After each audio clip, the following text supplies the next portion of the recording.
hello everyone. I'm just getting some things set up right here. I see we've already got some people who are joining the stream. We got Noah AT, welcome. Beepus? Am I missing something? Is that supposed to be like a thing that's going around right now, or a joke or a reference? I have no idea. And then Ryan, welcome to the stream as well. Peebus, I have no idea. Kung Pao Penis, okay. Well, we're off to a great start. Oh, jeez. Okay, then. Well, that's interesting. I'll try and make sure that we are all set here. The game's already open. Let me know if volume levels need to be changed by any chance. And all that fun stuff. I'm just gonna take care of my last few advertisements.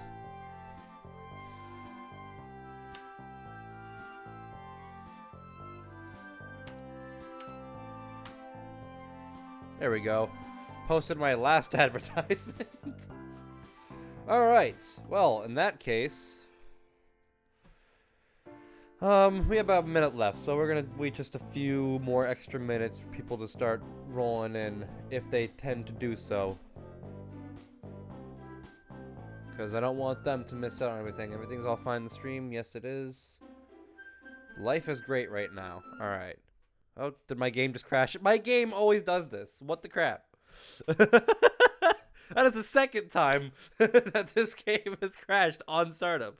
So, it's nothing that has to do with the freaking mod itself. It's just really a funny coincidence that I've got a bunch of shit open at once. And when I minimize a game, specifically DDLC, and I enter back into it, usually the first time it'll just end up crashing for no reason whatsoever. Funny jokes. Alright, well, it is 11:30. This is about the time I said that I would start doing the game again. Gonna check my shit. Everything's all good. People are online. And there's the stream. Awesome. Alright then, in that case, let's get started, shall we? Load game. Let's see if I remember where I left off. There is a lot of different options that I haven't chosen yet, and I want to do them all. And I can't remember exactly which ones I hadn't done yet. So we're about to find out.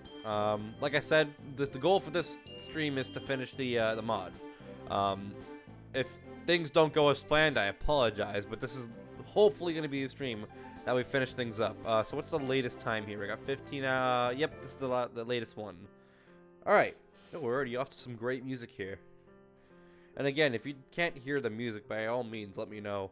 I don't know what day it is. I don't know what time it is. Ever since I heard about Sayori, I haven't left my house. Oh yeah, that's right. Sayori's in a hospital now, isn't she? Oh jeez. The only time I leave my bed is to eat and use the bathroom. Mainly the ladder, as I rarely choose to eat. The pain from my empty stomach is the only thing I feel anymore. I can't believe I couldn't save my best friend. I was the only person who could, and I chose not to. Several soft pounds on my door. I don't respond. Yuri's muffled voice comes over from the other side of the door. Devin, please come out. It's the same line every day, and every day I refuse to move. I failed everyone. I can't show my face to anyone, or I risk bringing them only pain. Please, you have to believe it wasn't your fault. Lies. It's all lies. She wasn't there when Sayori handed me her heart. She wasn't there when I crushed it and dropped it onto the floor. You can't just stay away in your room for the rest of your life. You have to come out and talk to me. Please, just listen to me. Doesn't she understand that I don't want to be helped? This is starting to sound very, very familiar to, it's starting to sound very familiar to what we said, or what Yuri said to us. That's kind of ironic. Noah, welcome back to the stream. Am here. Welcome. And Ryan, yeah, I can't hear the game. You can't hear the game. This is a problem. Okay. Are you lying to me, or because, I mean, I've got decent volume on my end. I can. Okay. So I got one saying I can't, and I got one saying I can. I turned it up a little bit, so hopefully you can hear it a little bit better, and hopefully it's not drowning my voice out either. Oh no. I just crashed again! What the crap? This is the third time. Oh, just squeaked. That's the third time I just freaking. It's because Ryan is upside down. Australian jokes. That's kind of. All right. Load game. We're gonna have to start all that over again. Okay. Where were we? We left off in Yuri, didn't we? All right. You have to believe it. You have to believe. Let's see. I failed everyone. I refused to move. I think I already did through all this. Lies. It's all lies. She wasn't there with Siri. Hit me in the heart. She wasn't there when I crushed it and dropped it to the floor. You can't just stay in your room for the rest of your life. You have to come out and talk to me. Please, just listen to me. Doesn't she understand that I don't want to be helped? Yeah, this is where I left off. Oh, jeez. This is already starting to go. This is already starting to become really deep and dark. Help is for the people who deserve it. That sounds like Sayori. Very well then. Don't talk to me. Oh, jeez. I just wanted to give you this. A paper slides underneath my door threshold. I lay in my bed for a while before getting up. I pick up the piece of paper.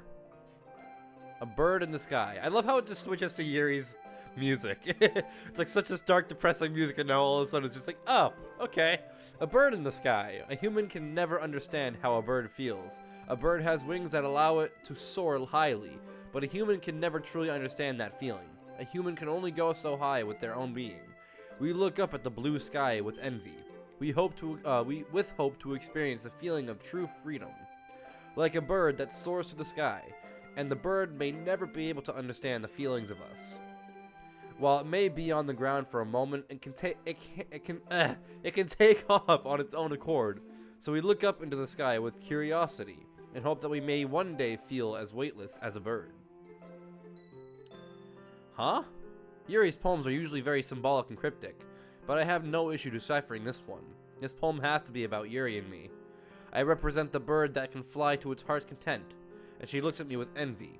Even with everything I've done, she still holds me highly. But why? I wipe a stray tear from my eye. Under this threshold, I can spot a shadow. I slowly turn the knob. Oh, it's Yuri. Okay, that's... She just appeared out of nowhere. Yuri barrels through and crashes into me. I stumble and was she like leaning against the door? I stumble and somehow seat us onto my bed. She grips me tightly and cries into my chest. Devin. I wrap my arm around her. She lightly pounds onto my chest. Don't you ever do that again, for my sake. She stares at me blankly, and then goes back into burying her face on my chest. I thought I lost you. I'm sorry, Yuri. You see now that I'm just a failure. Don't say that. Please don't say that. She continues to stare at me. I meet her gaze. Her soft lavender eyes, red from tears, pierce into my own. Why are you here? Like you said to me, when you love someone, you don't give up, because giving up is too devastating. Love. Such a stupid and confusing word. The word that caused all of it. Yet I can't get it out of my head. The poem you wrote. Is that really how you feel? Yuri nods. She's not crying anymore. I was lost in my own little world. I had pushed everyone away thinking it would be better, but I was only imprisoning myself. But you're strong. You can do anything. And you showed me how I can be like that as well. I'm not who you think I am. You've placed me on this high pedestal I can never reach. Look at me, Yuri. Look at what I caused. Yuri places her hand on my cheek. It's warm and soft. Mountains cannot rise without earthquakes. Don't let this moment define who you are. I continue to stare deeply into her eyes. Maybe she's right. I've been beating myself up because of what happened to Sayori. I've become what I've been trying to help others avoid. You helped me. It's my turn to help you. You don't have to suffer alone anymore. With that statement, I break down. I no longer hide my feelings. Yuri and I both begin to stream tears. We sit there in silence, holding each other. Oh, I got you something. What? Yuri exits the room. She quickly returns. She pulls out a bag from behind her back. What is this? Just something. A thank you gift. For everything you've done. You didn't have to do that. I know. Yuri gives me a soft smile. I begin to reach inside the bag. I feel something solid. It feels like a block of wood. I pull it out. It's an odd portable radio. It's an old, I found it in an antique store downtown. I thought it was cute and I know how much you like music. I run my hands along the edges of it until I reach its dials. Click. If you love me, let me go. I can't even. I love that. Click. Just the next click. I love how I still saying the words instead of actually doing it.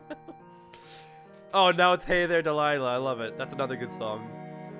Fallen Angel, In the Dark. Never thought you'd fall so... Oh, I don't recognize that one. Is that an actual song or is that like just something you made up with? You're... Wonderwall, come on! That song is so overplayed. I look back up at Yuri. Thank you. There's more. More? I reach into the bag again. I pull them out. It's a picture frame with a portrait of Yuri. I'm not very good with gifts. Do girlfriends normally give portraits of themselves to their boyfriends? Not usually in this context, but it doesn't matter. I love it. And I love you. Yuri slides next to me and rests her head on my shoulder. I stare at her. Love. Still such an odd word to me. Every time it exits my mouth, I feel strange. But I'll continue to tell it to Yuri, because this is the girl I fell in love with. Fallen Angel, 3 Days Grace. Oh, okay. See, that's why, because I don't listen to, I don't listen to them. Not that I don't think they're bad, it's just I've never actually come across them. Okay, that's fine. January 5th, a very important day. Today is Yuri's birthday. Oh, geez, did we get her anything good? And I have something very special planned for today. I hope you're right. I checked the time. 6 a.m. I woke up extra early to prepare. Today shall be perfect. And this early morning sun says agrees. I did that last night too, where it's like I was going through my TV guide and then it said something says and then I accidentally said something says and my mother broke down laughing her ass off. It was the funniest shit ever. And I just did it again, so it goes to show how much English I know. First things first, I have to make sure the gift is ready. I pull up my phone and dial a number. Hello? Yo, Kenji, can you do me a favor? Kenji's an old friend of mine from school. What do you want? I begin to tell Kenji the surprise I need him to help me with. I don't know, man. What's in it for me? Classic friends. Not real if they have to ask for something in return. Why don't we just call even for when I gave you money for pizza? I told you I'd pay you back, man. And when will that be? Look, can you do it or not? Sure, I'll do it. Us guys gotta stick together. Yeah, thanks. I hang up. Ow, I just stubbed my toe on my desk. Ow, that hurt so much. Oh, that felt terrible. I don't mention who the surprise is for because I'm pretty sure Kenji doesn't like women for whatever reason. Anyway, with that done, it's now time to start the next phase of the plan. By the time I'm almost done cooking, Yuri walks down. Devin, what is this? Waffles? They smell amazing. I scoop the waffles off the pan and place them into plates. Onto plates. Yuri, you've been served. Thank you. Yuri reaches to grab a plate, but I intercept her. You know, in some countries it's tradition to kiss the cook. And what country is that? Italy? Yuri gives me a quick stare before breaking into a smile. Very well then. She gives me a quick kiss and proceeds to grab her plate. You seem to have brightened up this morning. Of course, today's a special day. It's not that special. I imitate her voice. It's not that special. Of course it's special, and we're gonna celebrate. What do you normally like to do on your birthday? Normally, I spend them alone. That's depressing. Well, this is awkward. Anyway, I have some plans for us today. And what are those? I wag my finger in front of Yuri. Nope, it's a surprise. Throughout our conversation, Yuri had already finished breakfast. I'll take that for you. I grab the plates and place them into the sink. Devin, you can't ignore what happened yesterday. Where did that come from? What do you mean? You're acting all bouncy and cheery. It's a complete 180 to how you were behaving this past week. I dropped my cheery facade. I'm sorry. But believe me when I say I'm not depressed anymore. I want to move on. People who dwell on the past get left behind. So how about we get out of here and start our day? Okay. Yuri and I find ourselves walking through downtown, yet again. Let's look at the first thing on our list. I pull out a slip of paper. May I see? No, I told you, it's a surprise. Now let's see. I hold the paper close to my face so Yuri can't see. It's blank. I never wrote my plans down on it. Classic MC, never planning things properly. Then again, that's me too, so I can't say anything. Alright then. I crumpled the slip of paper and jam it into my pocket. Let's go this way. Alright, here we are. What is this place? It's a poetry slam. I hope you don't expect me to read it in front of people. Don't worry, we're just here to enjoy ourselves. It's dark in here with the exception of spotlights shining on the area at the end of the room. Yuri takes a seat at the empty table. I'm going to grab us some drinks. No, Yuri nods in acknowledgement, and I walk towards the bar. Woo! I can't read. I'm sorry. I rest my arm on the bar and wave over the bartender. What can I get you? How about a menu? She hands me the menu and walks away. I read it over. What the hell is this? It's all just weird vegan meals and hipster drinks. What kind of godforsaken place is this? I get the bartender's attention. Sorry, my nose is doing that shit again. It's like running it was fine, okay? It was fine until I started the stream. Now it's runny. That's how it always goes. There are some weird menu items. Yeah, we only do the fully organic menu items here. We don't believe in the consumption of ravaging dead animals to fuel our human bodies. And all of our drinks here are made with only fully organic and imported ingredients straight from South America. I stretch my neck over her shoulder and see a crate of avocados from Mexico. We only use ingredients found in the wild, untouched by the tyrannical hands of man. Well, okay then. In that case, I'll just have 2 waters. Whatever. The bartender rolls her eyes at me and then unenthusiastically pours the drinks. Thank you. Uh-huh. I arrive back at our table. Here you go. I place the glasses on the table. Yuri doesn't acknowledge me. She's entranced by the poet performing. I wouldn't exactly say this is my ideal hangout spot, but if Yuri's enjoying herself, then I'm happy as well. I listen to the poet on stage. He's some tall dude with thick-rimmed glasses, torn jeans, and wavy hair. I stand there, lost in my thoughts. A butterfly watches me. I emerge from my cocoon and join the butterfly. And I fly. He takes a bow and the crowd erupts into snaps. I'm not a poet, but apparently talking in short bursts is what you're supposed to do when performing. Suddenly another man walks onto the stage. He leans into the microphone. Ladies and gentlemen, we're going to have a short intermission. He walks off and the room slowly begins to fill with people's conversations. I lean over to Yuri. This is pretty cool, huh? Yuri looks at me. This is rather extravagant. It reminds me of when we first shared our poems with each other. I'm glad you like it. I remember I used to be so nervous around you. Yeah, it really makes me happy to see you've come out of your shell. I never would have thought in my life it would turn out like this. Yuri appears to be reminiscing about her past. Mind if I ask you a question? Go ahead. What got you into writing exactly? That's a great question. I wouldn't say it was exactly one thing that got me into writing, but if I had to choose one, I would say the biggest influence was my mother.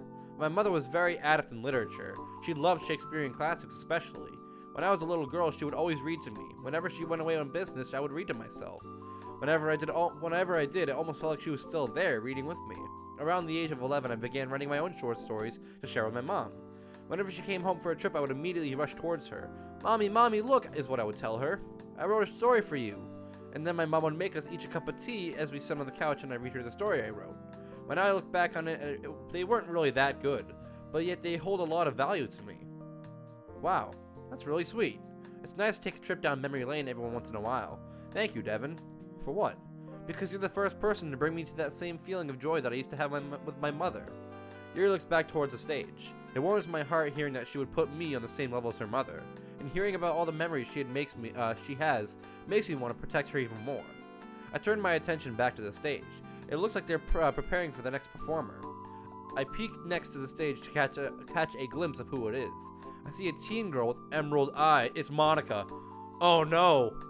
Oh no! And a large white bow in her hair. I'm gonna cry. No, I'm not gonna cry. This is Monica. I'm gonna frickin' scream my ass off. I hate her. Oh shit. Yuri? Huh? Let's get out of here. We got more places to go to, but we just got here. What about the next performance? See, I know it's Monica because how would she know that we're here? And she's gotta know that we're here because she wouldn't be here otherwise. Don't worry about it. I grab her hand as we rush out of the club. All right, let's continue on. We spent a few hours exploring downtown before returning back to my place. Yuri is getting ready for our next destination. I'm treating her to a fancy dinner. Yuri comes back down. Wow, you look beautiful. I'm wearing the same thing as I was earlier. I know. You just look beautiful no matter what. Yuri looks away shyly. Well, shall we? I hold my hand out for Yuri. Let's go. She places her delicate hand in mine and we take off.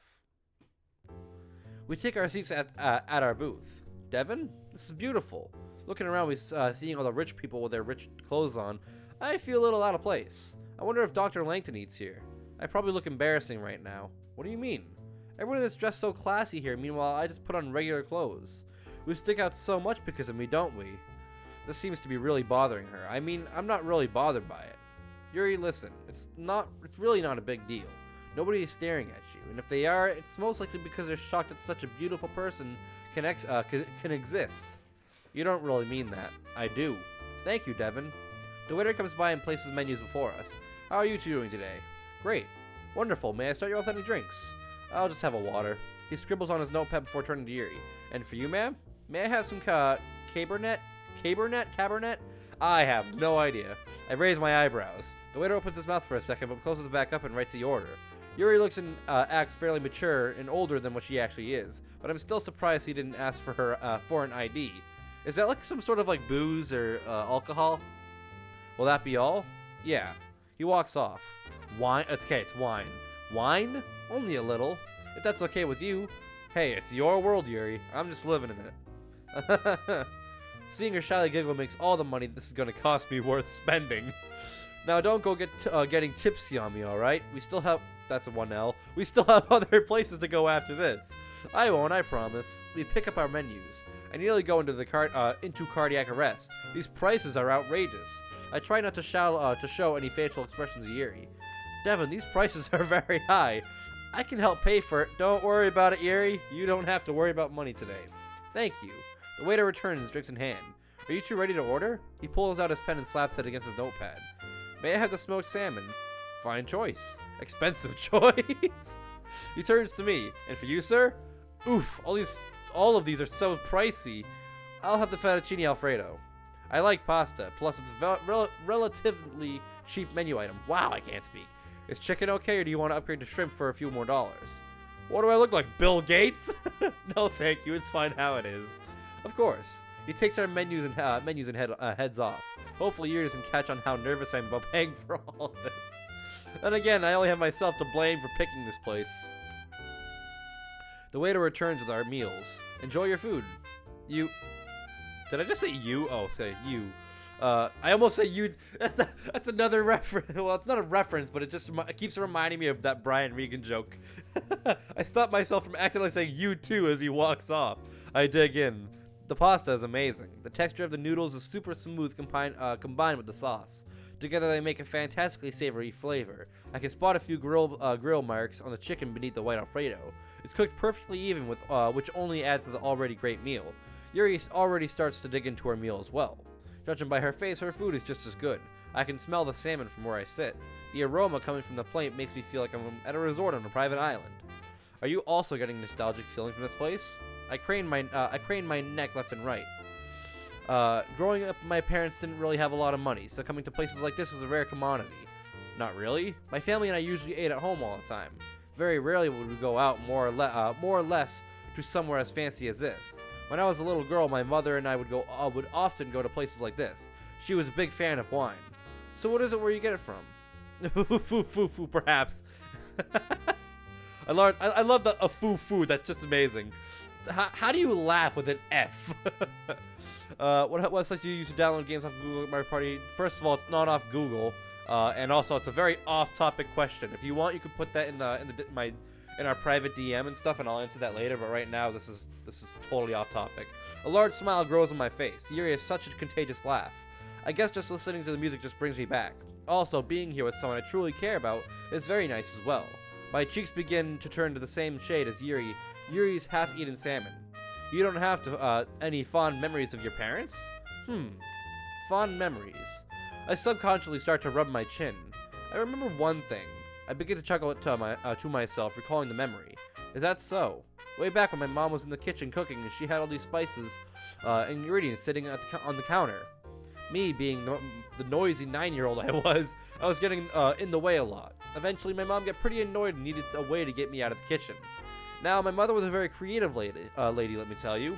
She pointed to a bottle and said, "Sweet pea, can you hand me that?" So I grabbed the brown bottle, and all of a sudden, a sweet aroma filled my little nostrils. The bottle smelled like I had walked into a bakery on an early Sunday morning. My mom looked at me and asked if I'd like to smell. I nodded my head vigorously in response. With a sadistic grin, my mom looked at me and said, "Why don't you take a sip?" Me being the naive 9-year-old I was, I pressed the bottle against my lips, tilted my head all the way back, and took a huge swig of whatever liquid was inside. What happened next? What happened next will shock you. As soon as that stuff touched my tongue, it felt like my mouth was rinsed out with perfume. I completely spit out what I drank on the floor and nearly threw up. Or maybe I did throw up and I don't really remember. All I remember is that my mouth tasted like a car tire and my breath smelled like peppermint. I'm sorry, that's just extremely funny. My mom thought so too. Turns out the bottom was a bottle with straight vanilla extract. Extract! And the reason my mouth tastes like perfume department, perfume department, was because the vanilla extract contains about 40% alcohol. That must have been awful. It was. But I guess when I look back on it, it's actually a really nice memory of what my family used to be like. Yuri shifts her body and places her hand over mine. It's as warm and soft as always. It makes me wonder what kind of hand soap she uses. That's the first thing that comes to mind? Really? How about a toast? Okay.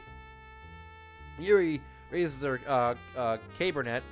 I still don't know how to pronounce it. And I follow with my water. Here's to the ones we hold in our arms.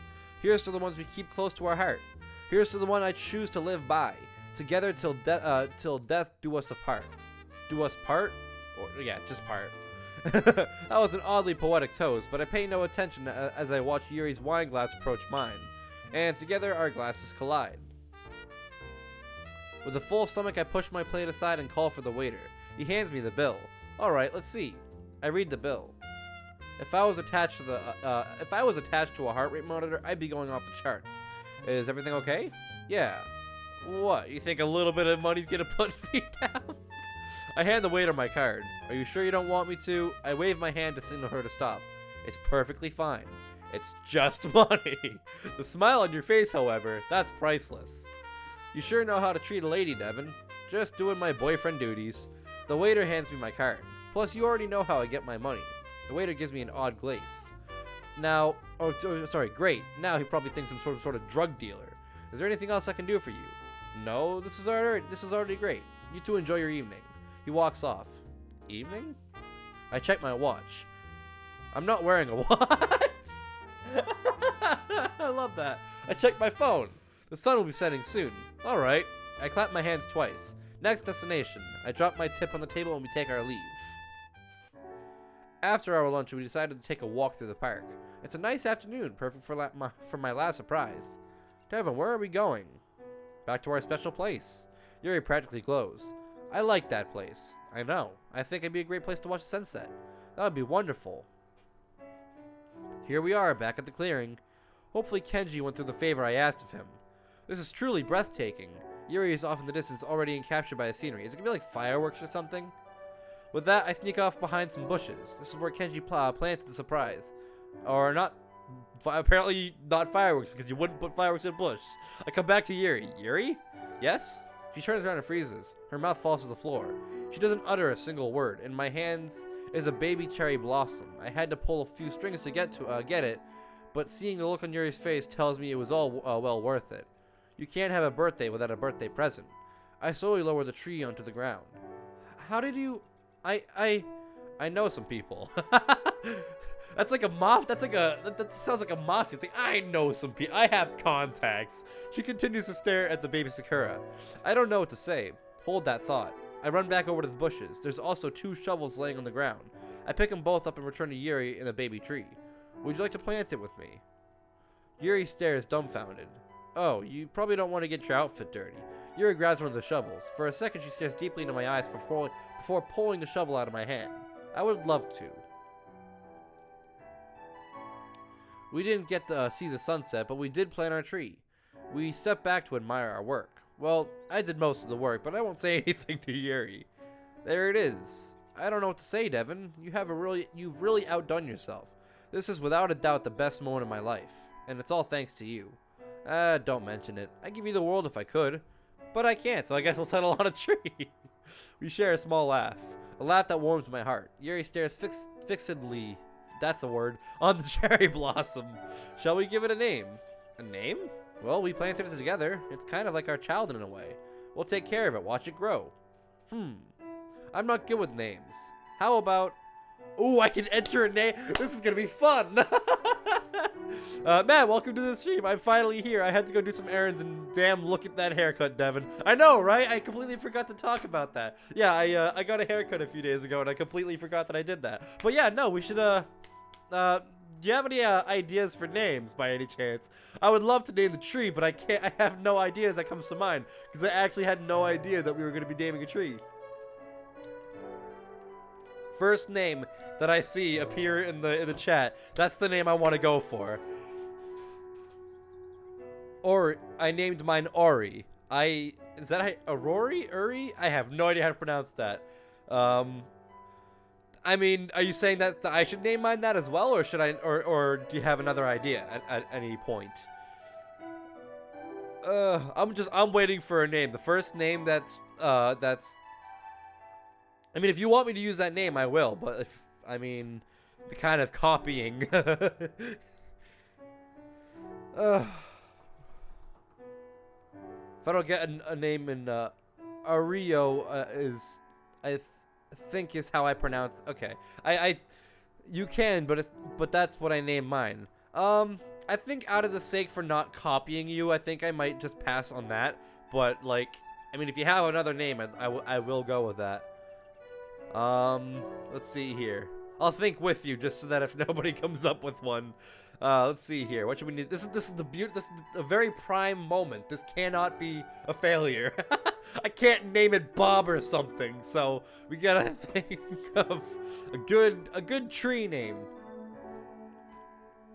Name it Ellie. Okay, we'll name it Ellie. As I literally just said, we won't name it Bob, but we'll name it Ellie. Noah Garcia. I don't know if did I already, no, you're new. Okay, welcome to the stream. We're naming it Ellie. How about Ellie? I like that name. I want to know how you did that. I want to know how you did, like, the code for like, doing the whole name your tree thing. That would be amazing to find out. Because I would totally... I mean, I won't, like, copy exactly what you did, but I'd love to, like, implement that in my mod somehow. Then I guess that's its name. We stand there for a while, enjoying each other's silence. It's not an awkward silence. It's a rather relaxing, actually. You and I simply being in one another's presence. Even with a sky full of stars, I prefer to stare in her eyes. A cold breeze blows through the reminding us, of how late it's gotten. Are you ready to go? Not really, but I know it's probably better to leave before it gets later than it already is. Excuse me. I intertwine my hand with hers, and we walk home alone. Oh, by the way, it's ritual for I'm drinking more Powerade. It's the white flavor. After a long day, I shower and head to bed. I flop down onto my mattress. Just thought you might want to know that, because I know we did that last stream. Ah, what a day. I hear the water in the guest bathroom turn off. I flash back to the events of today. It couldn't have been more perfect. It's a shame school starts back up in a few days. Wait, but wasn't it just summer vacation and practically now it's already over? Wow, that was a quick summer vacation. I grabbed my calendar. Next Friday marks the winter festival. The school likes to welcome people back from the holidays with a festival. It's a way to, a holiday vacation. Oh, okay. Oh, okay. So it's not the summer vacation, it's a winter vacation. Okay, that's, for some reason YouTube kicked me out of my account and then put me on another one. Why? YouTube kicked me out of my account and put me on the other. Oh, that's funny. It's a way to ease back into the school life after vacation. That's kind of weird. Is it like a bug, or is it like literally they're doing, like, saying, hey, get off the account? Like, did they send, was it like a kick or a ban? No, it wasn't a ban because you're back on there. Never mind. Everything's good now. That's all I know. Even more so, however, it's also a way for clubs to recruit members for the spring semester. Clubs. I remember the club that started this all. Monica and the literature club. Before I can continue to sulk in my memories, the door gently opens. Hello, Devin. It's Yuri. Thank you for today. You're very welcome. Probably just a weird glitch or something. Yeah, I mean, they tend to do that. I've never had that happen, though. I've never been, like, booted off my account. Like, I mean, I have different, I have different, like, channels and stuff like that under the same account. But I've never been signed out of my main one. That's kind of weird. I'm still laying on my back, so my words are spoken to the ceiling. Yuri takes a seat on the bed. This day was really special. I'm glad. Oh, there's one more thing. Huh? I get up and open my drawer. I pull out a sheet of paper. I wrote this after yesterday. It's, a thank you. I hand Yuri the paper. I then lay back down into the bed. She stares a bit dumbfounded at me before turning to the paper. Lost in the dark. Concrete surrounds me on every side. Every direction is nothing but pitch black. I cannot see even what is inches in front of me. I am lost. Which way is up? Which is down? Forward? Back? This tunnel of darkness consumes me. I only hear my light footsteps atop the gravel. I move slowly forward as I am chained to weights, dragging my feet as the gravel beneath kicks up.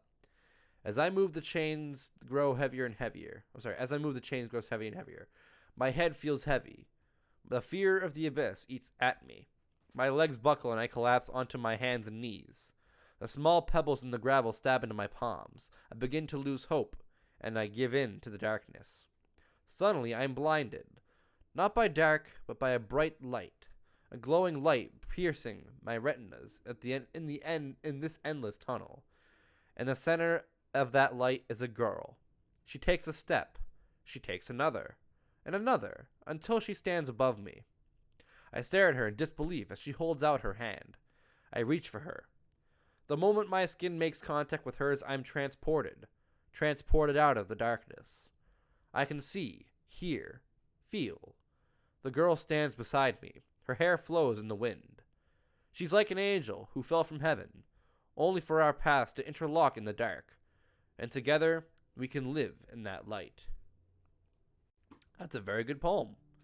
I watch her eyes glide left and right the following words. Eventually she stops yet continues to stare at the page. Is this really how you feel? I continue to talk to the ceiling. I realize something, Yuri. That's not how you spell it. All my life I've been running away from my problems. I've been pretending that they're not there, bottling them up. And they were slowly eating away at me. I was lost. I couldn't find my way out of the darkness I put myself into. I looked straight into her lavender eyes. But you were my light. You were the light that guided me. You painted the colors after the world had left me gray. I don't really know how to explain it. Love, maybe? I don't even know what that word means, if I'm being honest. But that's just how I feel. I want to be with you, Yuri. I want to spend all the time we have on this earth with you. I can't imagine being with anyone else, no matter how long or how short it is. Even if I were gone tomorrow, at least I'd be happy knowing that I had met you, because you are single-handedly the best thing that's ever happened to me. So thank you. Thank you for being who you are. So yeah, that's what I think.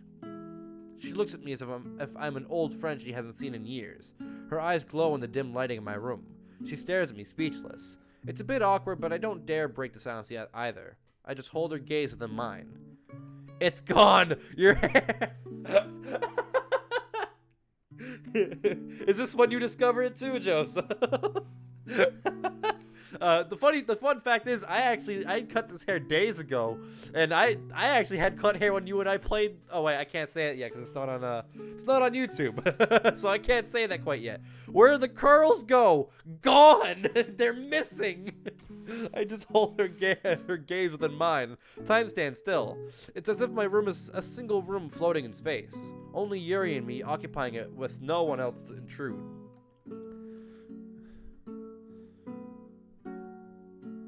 Yeah, you told me, but shit. No, okay, I clicked out of the game to see what the text was, because for some reason YouTube blocks like every little small swear or whatever. But the funny thing is I had to click out of my game, and every time I've done that so far, the game has crashed, and I hadn't saved yet. So you know what, honestly, I'm gonna save right here, just so that if it does crash again, then I'm not gonna lose too far in. Yuri moves over to me. Or over me, I'm sorry. Music lit, not gonna lie. Not wrong. This is actually really, really good music. Wait, what's happening? Devin, you have no idea what your words mean to me. Well, it's just how I feel. Yuri hangs over me with a temptatious glare. Our breaths are heavy. I look at Yuri as if to confirm what's happening. I want to do this. Oh, no. Is this what I think it's gonna be? Gulp. Okay. Yuri leans down and her lips meet mine. I've never done this before. Oh no! Okay, you know what? You said there's no lewd scene, so I'm gonna trust you on this one. Joseph's like, hentai, woo-hoo. Joseph, I swear to God, Joseph, the nervousness from when I first met Yuri is back. We're both sweating as if both at a loss as to what to do. I feel my heart bursting out of my chest. Yuri speaks softly. Neither have I. Oh, jeez. Oh, thank God. Please just let this be the end of the scene. Yes! Okay, we're not gonna get banned off of YouTube today. Yay!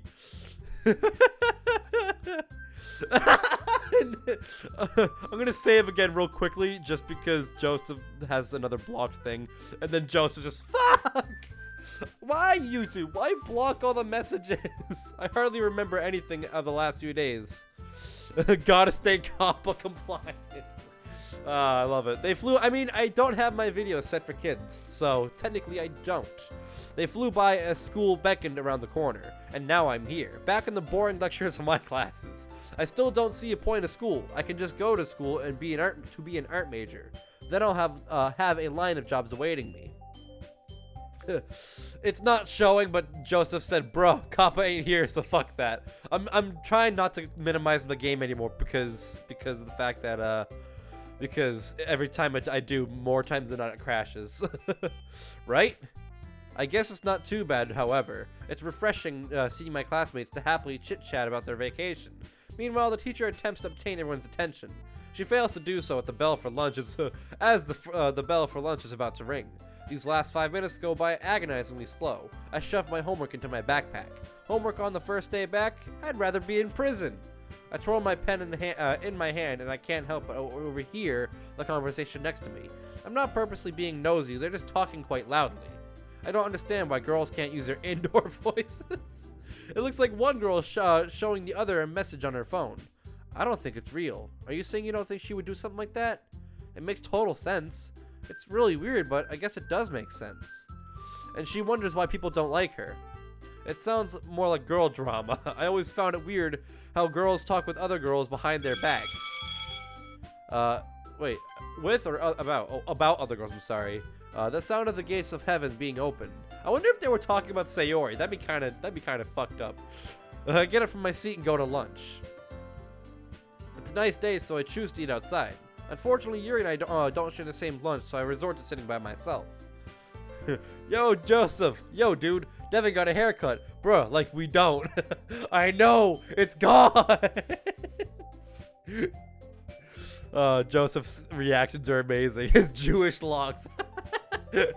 I go ahead and sit under the large tree in the courtyard. It makes me think of Ellie. Ellie! Ellie the tree! I plug in my earphones to listen to music. Over the last few days, I spent some time compiling my favorite songs to make the ultimate music playlist. A collage of all my favorite songs, like Doki Doki Literature Club, Play With Me, My Confession. This list is truly the pinnacle of music. I press play. Error 404. Error 404. Hair not found. Ellie is the tree I named Joseph. That child gamer hair.exe has stopped working. Oh my god. Okay, you DDLC week. Calm down. I love it. Skip while I'm looking for it. This is literally what my playlist is, though. That's the funny thing. My playlist is like, if it's not like any random encounter songs and stuff, it's like a bunch of just straight DDLC music. While I'm looking for a song, a shadow appears over me. I take out my headphones and look at the culprit. It's Natsuki! Hey! It's for horses. Didn't we use that joke already? We did, because she's talking about it. Are you gonna start every conversation we have like that? It's been a while since Natsuki and I last talked. Last time we saw each other was in the hospital. Oh, that's kind of dark. You want a good waifu? Give me Rika Takanashi. I don't know who that is. Care to take a seat? If I have to. I never said she had to, but she takes a seat in front of on the bench anyway. She pulls out a sandwich from her bag and begins eating. I start to eat from my lunch as well. I should start a conversation. What should we talk about? Well, we're gonna save here because I don't know if we only get one chance at this. I shouldn't ask about Sayori because that's kind of messed up to talk about while we're eating lunch. A filthy, uncultured swine. Hey, it's not my fault I don't watch a lot of anime, and I mean, I say a lot of, but I don't really watch anime at all. Let's talk about, I mean, we could talk about where she's living. I think we're going to do that. Let's talk about where she's living. If anything's, you know, gone down at, you know, Sayori's house. I take a look at the sandwich she's eating. Where'd you get that? Home? Or Sayori's home, I should say. Big got him. She's the cutest being alive. Okay. I mean, that's obviously Sayori, but okay. So there's a short, awkward pause, long enough for me to ask another question. So, you're taking care of the house, I suppose? Yeah. Her parents can't schedule a flight until next month. Suddenly my food tastes bitter. Not even Sayori's own parents can be here for her. That's kind of fucked up. How hard can it possibly be to schedule a flight to see your daughter? True. I decide to ask a more personal question. What about your dad? Oh, and that's when she's silent. And you can't argue with that. Dude, screw Sayori. I ain't to know blood/knife play. Well, that's Yuri, first of all. And Sayori is the one who yeah, you get the idea. The other one that died. Nah, screw Sayori. Yeah, I mean, I'd love to, but she stops bringing her food towards her mouth, lips partially open. What about him? Is he doing all right? Oh, jeez. She stares hard at her sandwich as if she folds the answer to my question. He's fine. I guess that's all there is to it. He's still broke. The way she stole front with that statement baffles me. It's whatever. It's not like I care or anything. And once again, her guard is back up. That's probably all the info I'm going to get from that topic. Oh, cool. So I can talk about other stuff. Let's talk about school. How was it like being back? Excuse me. It's all right. I miss being able to sleep in, however. I gave a small chuckle. What about you? I've been good. Thanks for asking. Don't thank me. I was asking to be polite. It's not like I actually care or anything. That wasn't very polite. I continued to humor Natsuki's face, rudeness. Rudeness. My math class is killing me. At the mention of math, Natsuki begins to go full-on rant mode. Don't get me started. Devin, Sayori is the only wholesome is the only wholesome one. She's also like 12. She's not 12. She acts like a 12-year-old. It's been physically proven and stated that they're all 18 and they'll never age because this game is like is stuck in the same time zone or the same time area. So don't say you would screw her. She's not 12! Don't get me started. She starts anyway. I don't understand how they expect us to understand any of this. It's like learning a whole new language. Since when did math become more letters than numbers? True. I hate that. Like, whatever happened to 2 plus 2? Since I'm on the FBI watch list, I'll keep quiet. I love it. What the hell even is trigonometry? It makes absolutely no sense. Nah, Monica's like a 48-year-old MILF who's gone through like 5 husbands. I mean, if you consider every single playthrough of DDLC, she's gone through like millions of husbands.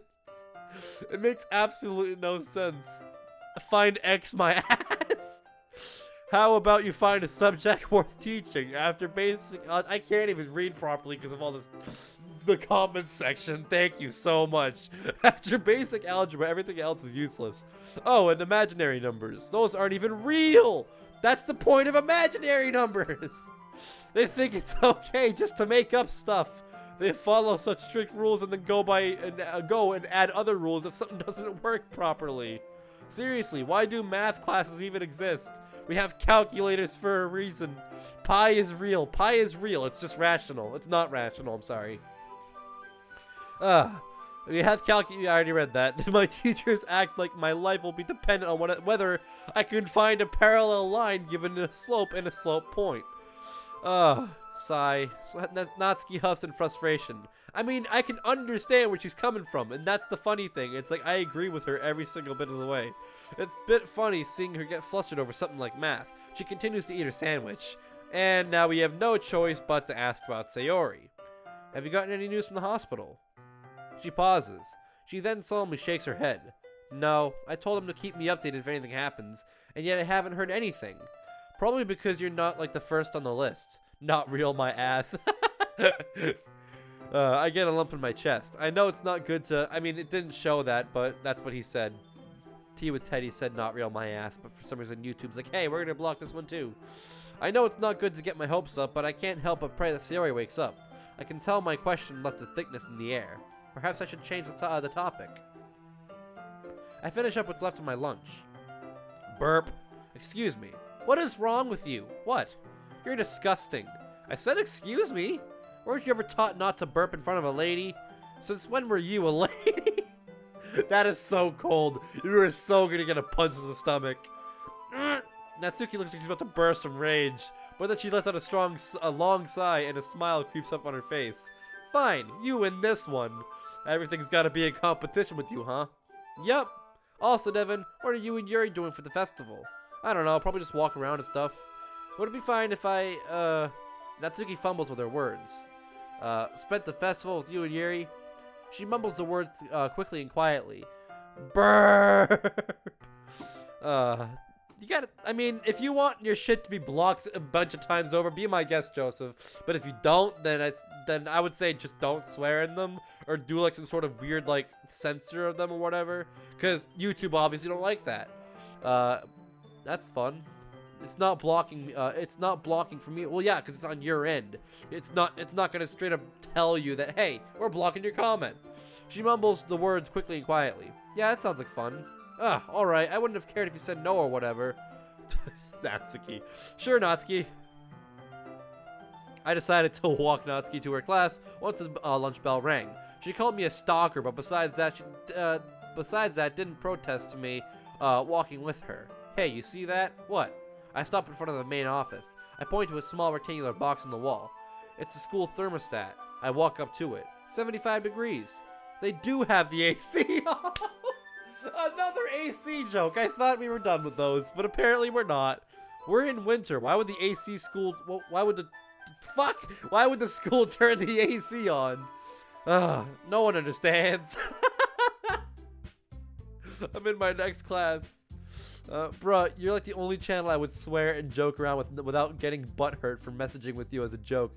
No hard feelings. I mean, that's understandable. I just got a YouTube not a YouTube. I got a freaking, oh jeez.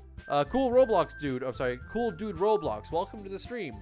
I'm gonna save this real quick because I just got a Windows notification and I'm making sure it's not important. It's okay. It's just a YouTube notification. That's fine. I'm in my next class, English. I genuinely despise English class. Have you taken my I mean saying? I mean. I already speak it, so why do I have to take a class on it? The teacher lectures on the proper way to use a semicolon. In the seat in front of the in the seat in front of the seat right next to my right of mine, a boy is on his phone checking messages. That's a great sentence. The text is too small to read, but I can tell it's a very long message. Because I've been hearing you saying it a lot recently. True, but I mean that's because I hang around with you all the time. So, I mean, are you surprised? I just did it again, oh my geez. He must have gotten in trouble with his girlfriend or something.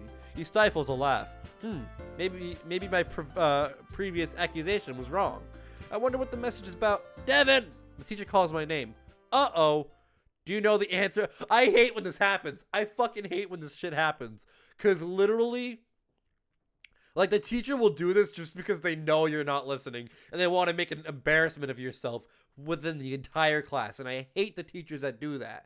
I mean, I get that they want you to pay attention, but just say, Devin, pay attention. Don't make me answer the question if I wasn't paying attention. That's ridiculous. That's just not that's embarrassing your kids like that is not how you teach.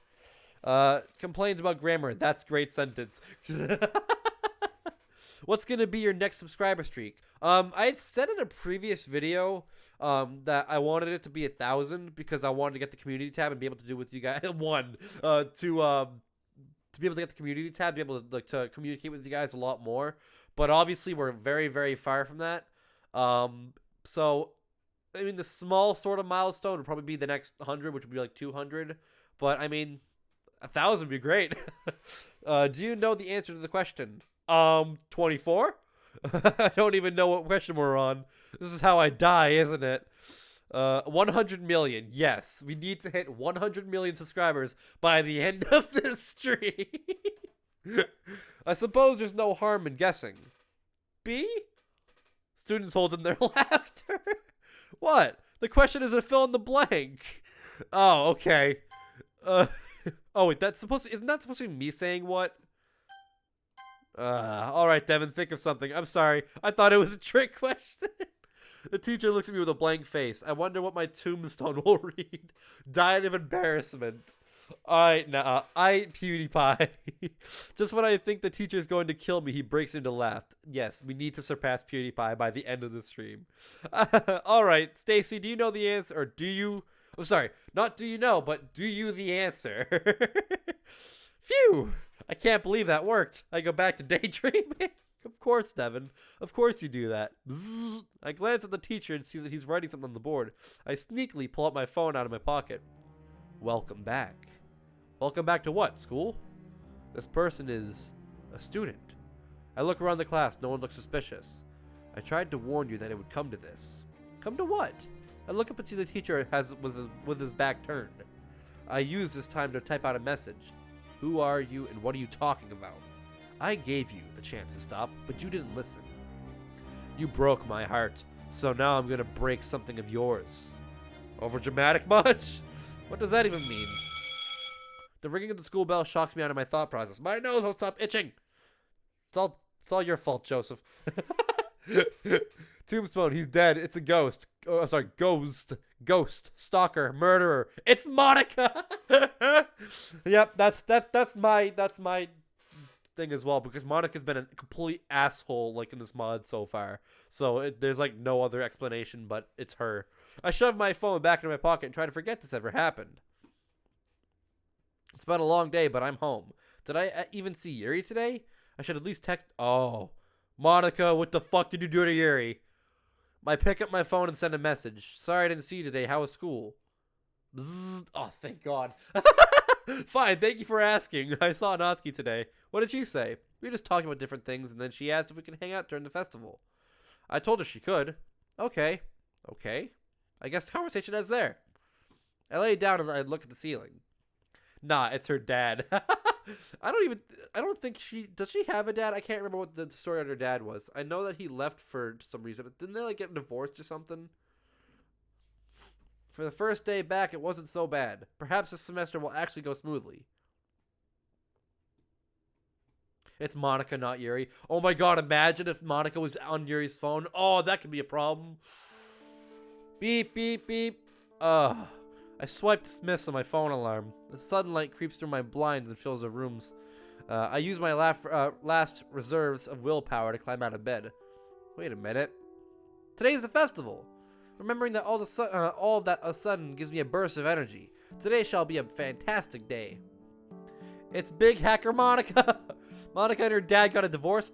No, God. I'm talking about Yuri and her father. I don't think Yuri has currently like a father living with her right now. With a clean school uniform and a freshly brushed teeth, I start to make breakfast. I place 2 Pop-Tarts in the toaster. I begin to think of all the cool activities that school will have today. Alabama intensifies. Noah, I think YouTube booted you off of your account again. I was talking about Monica's father. I thought you were talking about Yuri's. I'm sorry.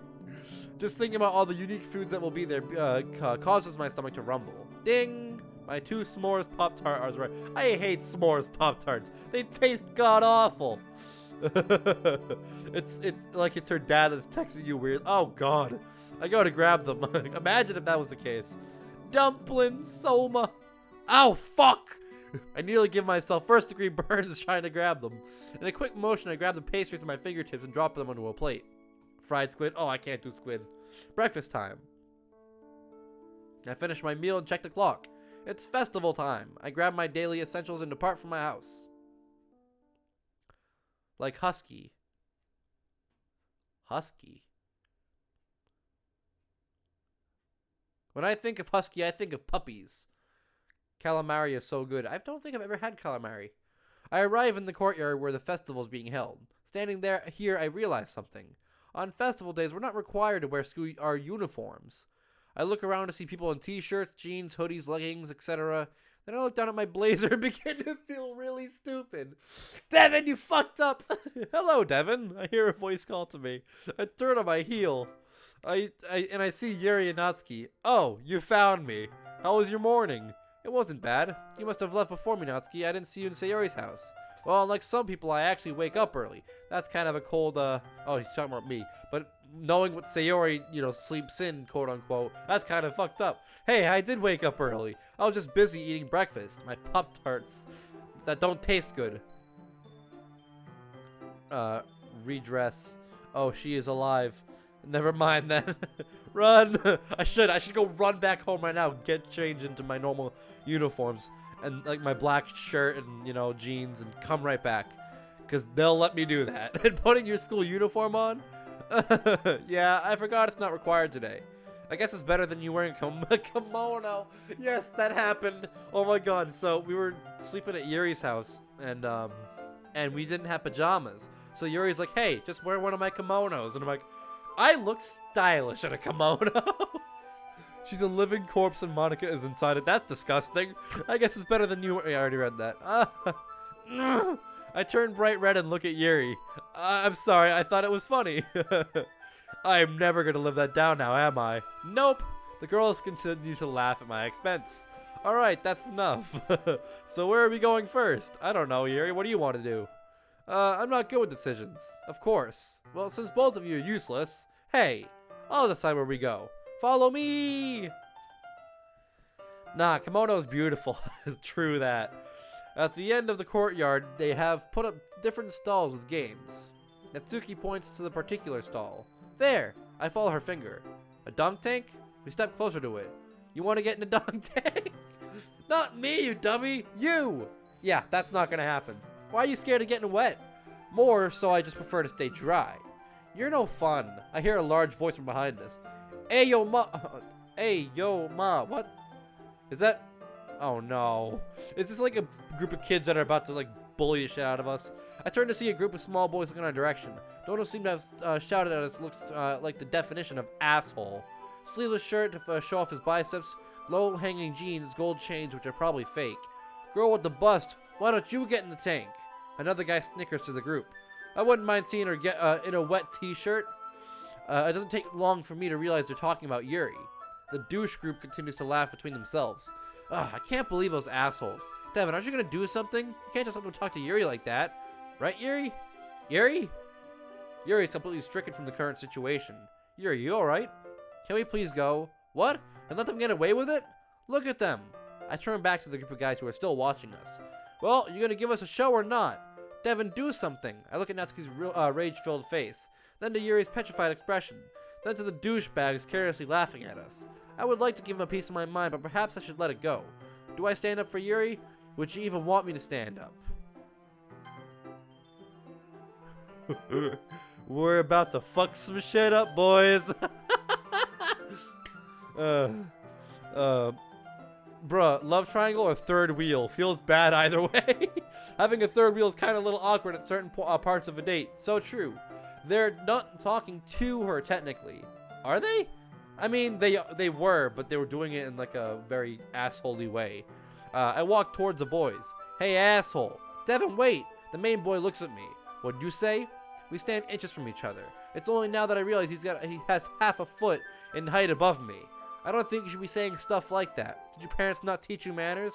Listen here, you little punk. I could kick your ass right now. I'll fuck you up. Can't be worse than what I did to your mom last night. Oh, damn, dude, he got you. Hey, shut up. God damn it. Such these cheap jokes. He shouts into his group of friends. I'm only going to tell you this once. He grabs me by the shirt collar and pulls me closer to him. You take that back or I take your kneecaps. I begin to sweat profusely. I'm trying not to show my fear, but I'm doing a bad job at it. So, will it? He looks over my shoulder. Quickly, he lets go and jumps back about 2 feet. I look back to see a teacher watching us, arms crossed. The douchebag looks at me again. You got lucky this time. Better watch out, punk. The group of boys turn around and walk away. Devin, you okay? That was badass. I'm fine, thank you. They won't be messing with us anymore. That was like the coolest thing you've ever done. I didn't think it was very cool. You could have gotten hurt. Calm down, Yuri. He's fine. I'm just relieved I didn't get punched in the face. That would really ruin the day. Hopefully we can move on now. Don't worry, they won't be bothering us anytime soon. I'm glad that situation was handled. I hear rumbling coming from Natsuki's stomach. Hungry? I'm always hungry. What about you, Yuri? I suppose I could eat something. It's nice to see you haven't changed at all, Yuri. What's that supposed to mean? Bruh, that would have made the day amazing. What's that supposed to mean? Anyways. Anyway? Huh? You said anyways. The correct term is anyway. Ah, we're talking like Yuri now. Anyway is an adverb, thus cannot be plural. Shut up, nerd. I'm not here to learn. I'm hungry, so let's go find something to eat. Oh, that didn't go how I wanted it to. Okay. Well, we totally just like passed on Yuri's little... when Yuri caught that with us, we just caught it with Natsuki. We go back to the other side of the courtyard. So many choices. I panned my view to all the different stalls.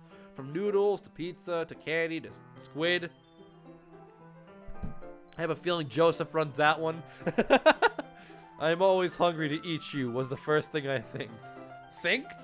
Is that what you said? Thinked? Bruh, Devin and Natsuki are so the same person. Oh, jeez. What are you two thinking? I turned my head to see that both of them are fixated by a certain stall. They both look like they're in a daze, their mouth agape. Agape? Is agape the work? A word? Whoa. Now I can't even talk about thinked. No hard feelings. No, seriously, I'm not trying to be mean. I just found it funny. The first thing I thinked. Telling Yuri to shut up for food. Screw lesson on grammar. Wow. Joseph. I hope you don't major in English anytime soon. Following their gaze, I see what they're being entranced by. Chocolate? Let go there. I agree. I mean, I was kind of in the mood for pizza, but okay. I agree. I would too like to see what that stall has. Alright, let's go. Buy pizza. We make our way to the stall. A girl with the red braids and thick glasses is manning the stall. Hello, Amy. Fucking Amy? Is Amy in here? The girl's name must be Amy. I swear to God, if Amy's part of this fucking... The way Natsuki greeted her makes it sound like their arch rivals.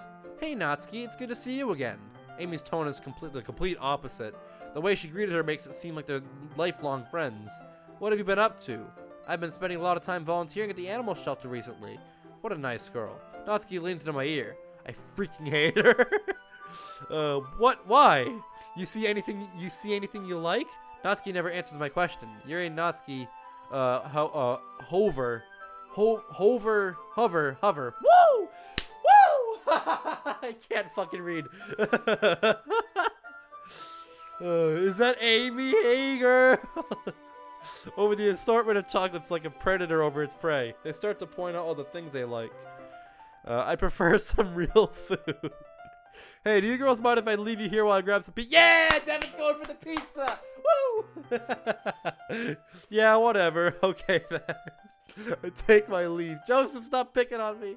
2 slices, please. I'm handed my pepperoni pizza. I drool over my greasy covered plate. Pizza time. Now, let me return to the girls. Whilst walking back, I'm intercepted by a familiar fucking Monica! Of course it's you! Hiya, Devin! And here I thought I would have a good day. What do you want? We haven't seen each other in weeks, and that's how you greet me? I mean, we kind of left off in really shitty terms, so kind of. Joseph's like, fuck this bitch. Pronounces it's shut up, Joseph. I mean, that's not even on the same topic. Big hacker Monica, get out of my line of sight. Instead of responding, I take a bite of my pizza, leaving an awkward silence. We didn't really leave on good terms. Devin, please, can we forget about the past for 1 second? Fine.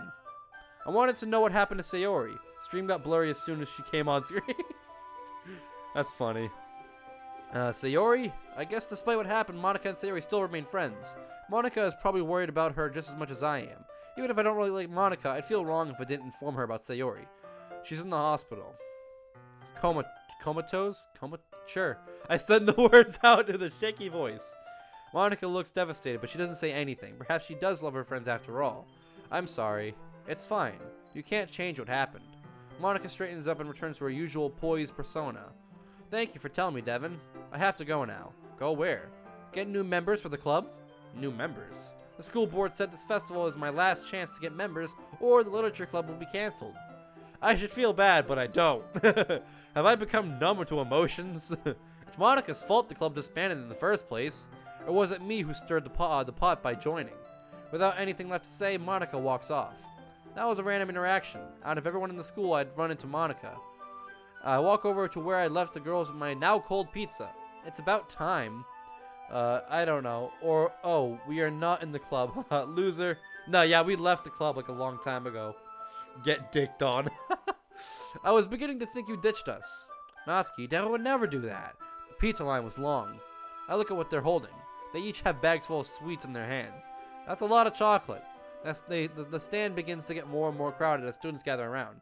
Welcome everyone. I know that all proceeds will be given to charities to help sick animals in need. What a nice girl. Look at her. Disgusting. I still don't know what Natsuki's vendetta against Amy is, but perhaps it's best if I don't ask. Oh god, Amy likes spiders. Once again, we walk back to the other end of the courtyard to find a table to sit at. No such thing, never enough. Then again, I don't care for chocolate. So they have 3 hands, and one of them is behind hiding the sweets. Once again, we walk wow, I can't read, I'm sorry, to the other end of the courtyard to find a table to sit at. In the amount of time it took to walk over here, I've already consumed my triangular meal. We finally arrive at the table under the big cherry blossom. Once again, this tree reminds me of Ellie. Ellie the tree, I love it. I wonder if it'll ever grow this big. Natsuki and Yuri begin to dig their bags of chocolate. You know eating all that sugar will only lead to you crashing later. Oh, don't worry, Devin. I'm only going to eat a little bit. Say that. See, I've used that phrase before. Yeah, right. This chocolate will have little effect on me. Sugar doesn't actually make you crash. Where are your sources on that? Dude, just trust me. I dismiss Natsuki's unfactual logic. I notice a sheet of paper sticking out of Natsuki's small purse. What's that? A poem. May I see it? No. Why not? You wouldn't like it. That's what you said last time. Fine. She gestures at me to say I don't care what you do. I pull the sheet out of her bag and unfold it. Yuri slides next to me and read it too. Time. The past is a cold place. A time I try to forget. An abyss that stares into my face. A place I can't run from just yet. The present is an odd place. The place for all who live. A location lost. This is a very long poem. I don't know. I mean, there's no big words and stuff, but just like the way that it's being read and stuff is like, doesn't sound like something that Natsuki would write. That's kind of interesting. A location lost in space. A time with nothing to give. Is she trying to be like Yuri now, maybe, perhaps? The future is a dangerous place. A period where dreams come alive, arriving soon with no time to brace. Only if you're able to survive. Time is in the palm of my hand, but there's things I can't understand. The only thing I know is to keep your hopes up high and your head down low. Buy 5-pound chocolate bar, only a little. Yes, looks like Natsuki's poem style hasn't changed too much. I mean, I completely said the exact opposite, but sure. It's still simple yet impactful. This poem seems to be about the future. Do you two have any plans for after school? Somewhat. That's fine, I don't really have a plan either. The future is scary to think about, yet everyone tells you to always think about it. And people tell you don't worry about it, but if you don't worry, how will you be ready? And time just ticks away, and the future marches ever closer relentlessly, and, Yuri, calm down. I'll probably just go to college like everyone else. Any ideas as to a major? Cooking, obviously. I'm good at it, and that's what I enjoy doing. And if I can make a job out of doing what I love, then that would be a dream. Good to see Natsuki has the luxury of having her life in order. I haven't the slightest clue as what I want to do. What about you, Yuri? What do you want to do? I wish I could do something I love. Well, what do you like to do? Writing. Reading? Yuri mumbles her words if she's embarrassed about her hobbies. Why don't you read a book? Become an author. An author? That'd be awesome, Yuri. You can get famous. Famous? I don't think I'd want that. What if you used a pen name? Write under an alias without actually disclosing who you are. You're a fantastic writer, Yuri. Probably the best writer I know. It'd be awful for you to waste such potential. Plus, nowadays, thanks to the internet, it's super easy to publicize your work. I suppose you're right. Yeah, to become part of a harem apparently for those two. She wants to fuck you, Devin. Something she loves and she wants to do it. Illuminati music. I suppose you're right. Of course I am. I'm always right. I begin to slowly relax in my seat. Our future isn't exactly a comfortable topic to talk about, but it's so important. What do we do after we graduate? Where do we go? Will Yuri and I still be together? I don't know what the future holds for us, but if that future involves her, I'll be happy. The afternoon sky begins to take hold as the girls talk about different things. Eventually, Natsuki stands up. I have to start heading home now. It was nice spending the day with you. It was nice hanging out with you too, Natsuki. I was talking to Yuri. Ugh, gross. We all share a laugh. The only laugh you can have when surrounded by friends. A laugh that takes a moment and encases it in your head forever. It's a memory you wish you could hold on to for just a little bit longer. But we end up saying our final goodbyes and Natsuki soon disappears through the crowd. Now it's just Yuri and me under the shaded cherry blossom in the center of the courtyard. I had a lot of fun today, Devin. I did too. The orange sun shines its light straight into my face. The large horde of students has also diminished just to a few groups as well. Did they go to school? Yes, they're at the festival currently right now, but it's about to end. The large horde... I already read this. Shall we walk home? Yuri flashes a smile brighter than the sun, I should say, in my face. Let's go. You think Yuri's a masochist? Since she be knife play, is that even the same shit? Joseph, you need help. In front of F. Festival is at school. It's a school festival, usual thing in Japan, I'm pretty sure. Yes, share with us your knowledge. I guess this is where we part ways. Yes, I prefer to go to get a good night's sleep after today. I understand. I just want to go to bed to do. Chew. Woo! I'll see you tomorrow.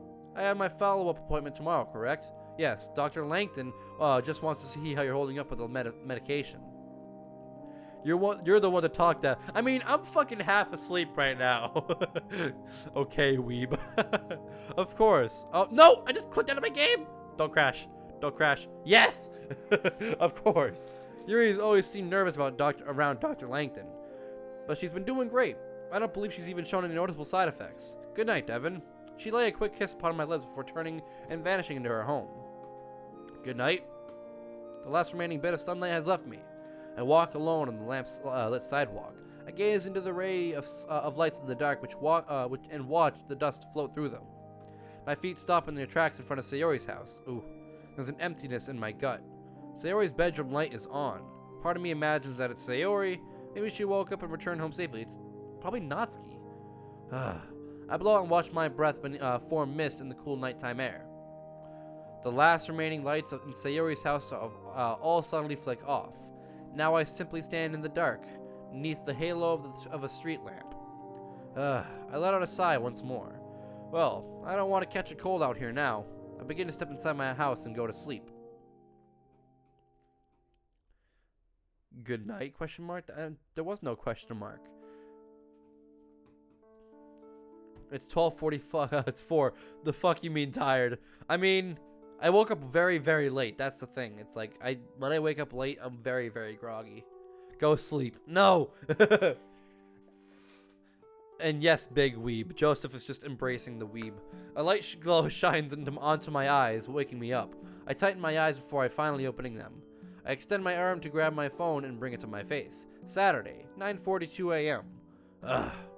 I look out the window. There appears to be some heavy cloud formations growing. Perhaps a storm is coming. I climb out of bed and start my day. The way you said it sounded like you questioned it.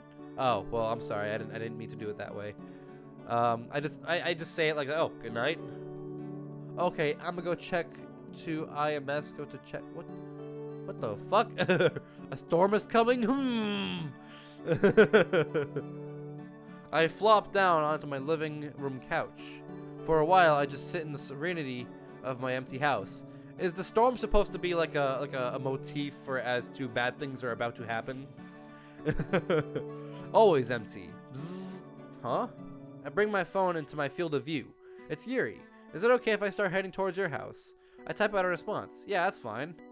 My arm falls limp again and I sit lifeless on my couch. I feel so bored today. Hopefully Yuri shows up soon to save me from this void that is my living room. Now you is you confusing. What the fuck? For the next 25 minutes, I just sit on my couch staring at the ceiling. Suddenly, I hear a bell. That must be Yuri. I heave myself up off the couch and make my way to the door.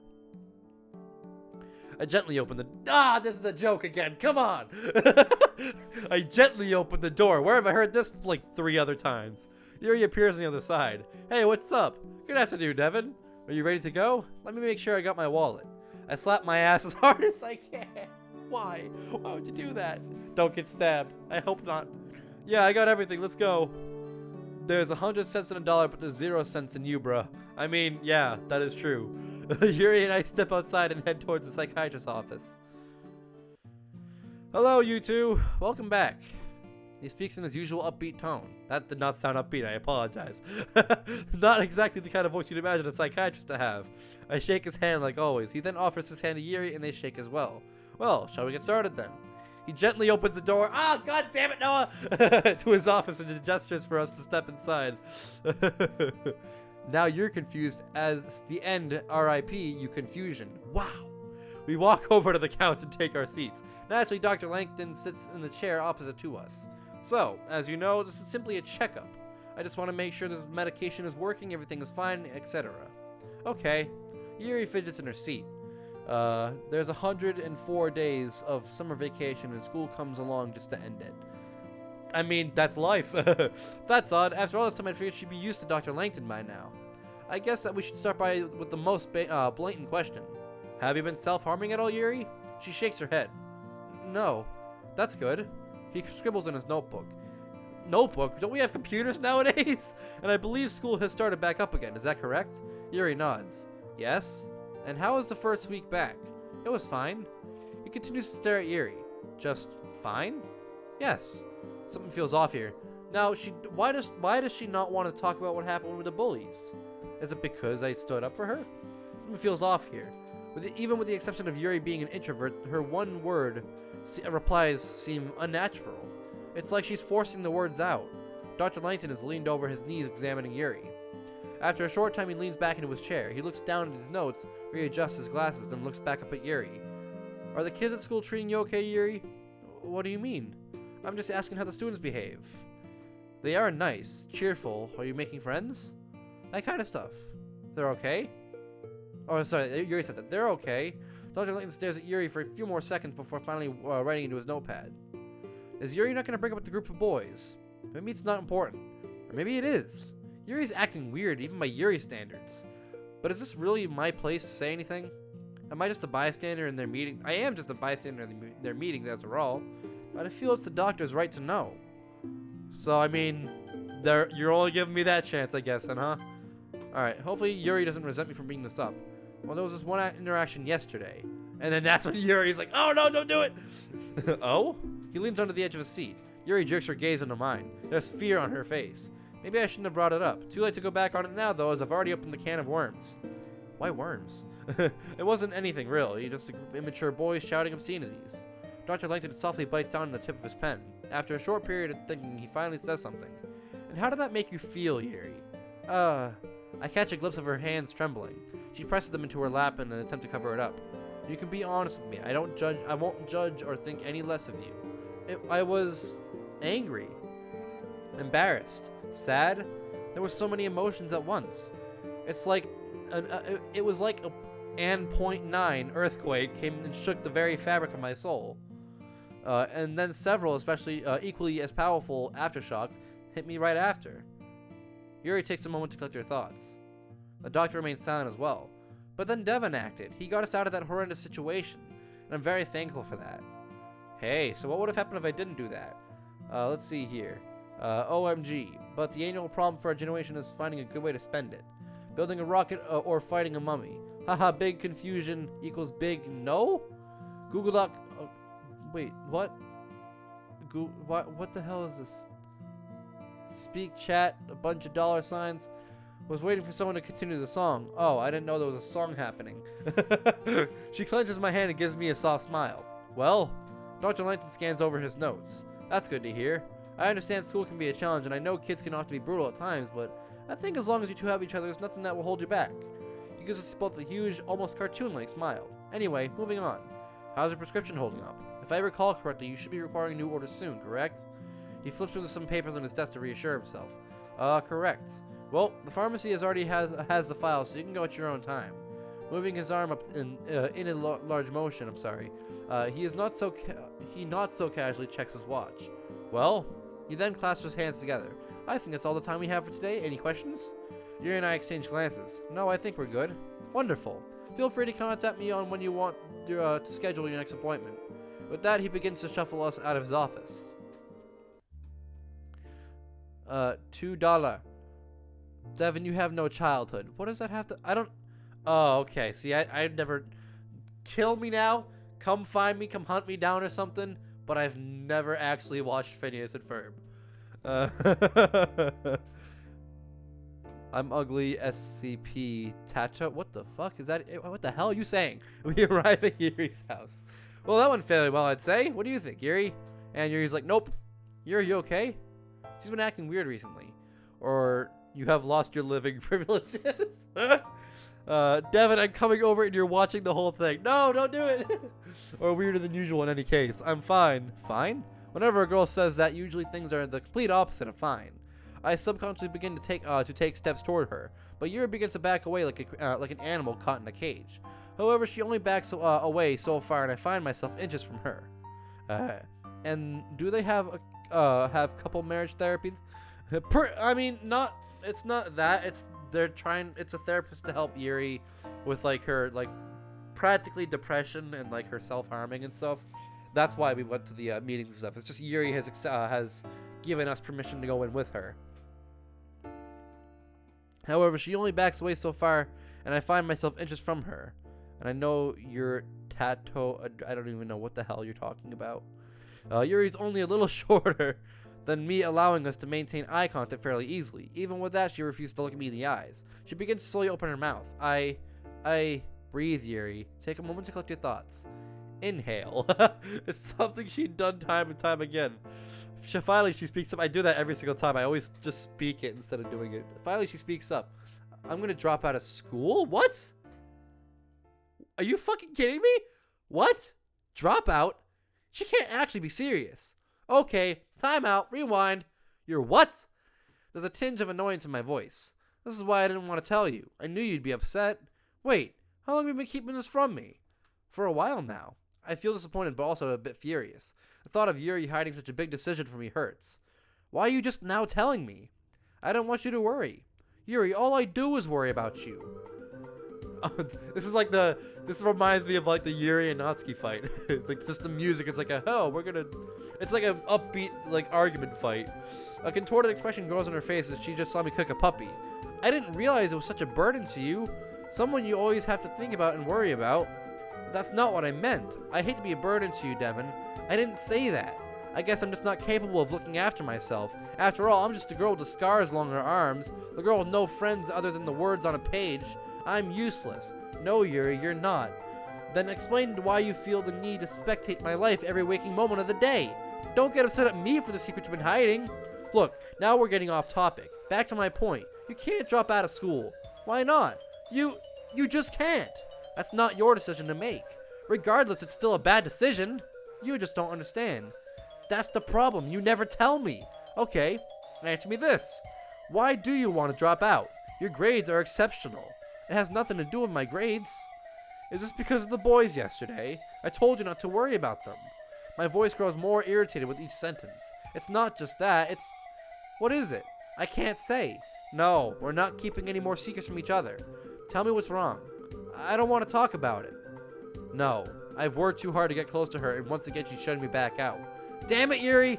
My thoughts are cloudy. I don't know what to do. If I let her shut herself in, she may never come back out. Just tell me what's bothering you. Divorce time. Yes, join the night school. Join the night school. Join me, Yuri. OMG, my favorite Tato music. What the fuck? Bro, it's a clown duo. Oof, things are getting out of hand here. Divorce time. Stop crying, you prick. I can't. I feel my bloodstream heating up. Please stop resisting. Stop resisting! My help. Please don't do this. Do what? Help you? Listen to you? Actually take the time to find a medical professional to treat you and all your problems? Everything I do, Yuri, it's all for you. Yuri just shakes her head while trying to hold back tears. I didn't want this. You didn't want this. Of course, Yuri. How could I forget? I'm just the guy who chased you down, barged into your house, and forced his way into your life, unwanted. It's not like that. Die her. Kill her. Kill her. Then what's it like? I don't know. Please just stop saying that. Surely you have to know something. This is going nowhere. My hands are shaking as if I drank a liter of an energy drink. I can feel the steam, rising out of my ears, my tears. I have to keep pressing forth. This is what she did when I first found her cutting her wrist. She pushed me away as far as she could. I can't let her ruin her life. I catch a glimpse of myself in the window. My enraged reflection stares back at me. What I see disgusts me. Here I am yelling at the girl I thought I loved. Devin? Her voice snaps me out of my daze. She's no longer yelling. In fact, her voice is so quiet it's barely audible. I don't want to see us like this. I love you. Love. I've heard that word so many times the past several months. I've heard it come from Yuri's lips. My lips. Bro, you're gonna make her do bad, died, big time talking like this. Delete her big files of Tato now. My best friend's lips. I feel it's been said so much it's lost all meaning. If you really loved me, then you'd tell me what's wrong. If you trusted me, you'd give me time. I don't know who to trust anymore. I can taste the venom dripping from my teeth. It's bitter, yet satisfying to feel to spit out of my mouth. A tear glides down Yuri's face. All the memories we've made, the stories we shared, the time we spent. I guess even hot love has a cold end. I look her straight in her eyes. The windows to the soul, as she put it. I suppose they're just bittersweet memories at this point. I feel like a failure. After everything I've done, you still don't trust me. Yuri's retracted body only makes me feel worse. It pains me to see her like this, so why can't I stop? Now it's my turn for my voice to be barely audible. Why don't you like anyone? You didn't see the messages. What messages? What messages? The ones that everyone saw. I think to myself, last week, the boy in the class who stifled a laugh at a long message. The two loud girls in my class, they were talking about someone in some text message. It was Yuri that they were talking about. What was in the messages, though? I have to know. I looked back at Yuri. She looks lifeless, but I have to make a good choice. Oh, you're not gonna let me save! Oh, dirty! Oh, god damn it! Oh, you're not gonna let me save before this, I guess, huh? I want to, but I don't want to. We're dropping the topic. I can't carry on. She refuses to let me in. She created a wall around herself that I'm not strong enough to tear down. For the second time in the recent months, I felt completely useless. If only there was a word to describe the emptiness I feel right now. I can't do this anymore. What do you mean? It's like glass, Yuri. Sometimes it's better to leave it broken than to hurt myself trying to pick it up. Yuri is taken aback from my statement. Her eyes begin to fill like waterfalls. But tears don't fall. They crash. Go away. What? Go away, Devin. Her voice is still barely audible, but there's force behind her statement. So this is how you want it to be. Please, just go. I don't say anything after that. There's nothing left to say. I stare at her for a bit longer. I take in her long purple hair, her woman-like body, and her lavender eyes. The lavender eyes that, even red with tears, still pierce straight to my soul. I turn on my heel and leave her house.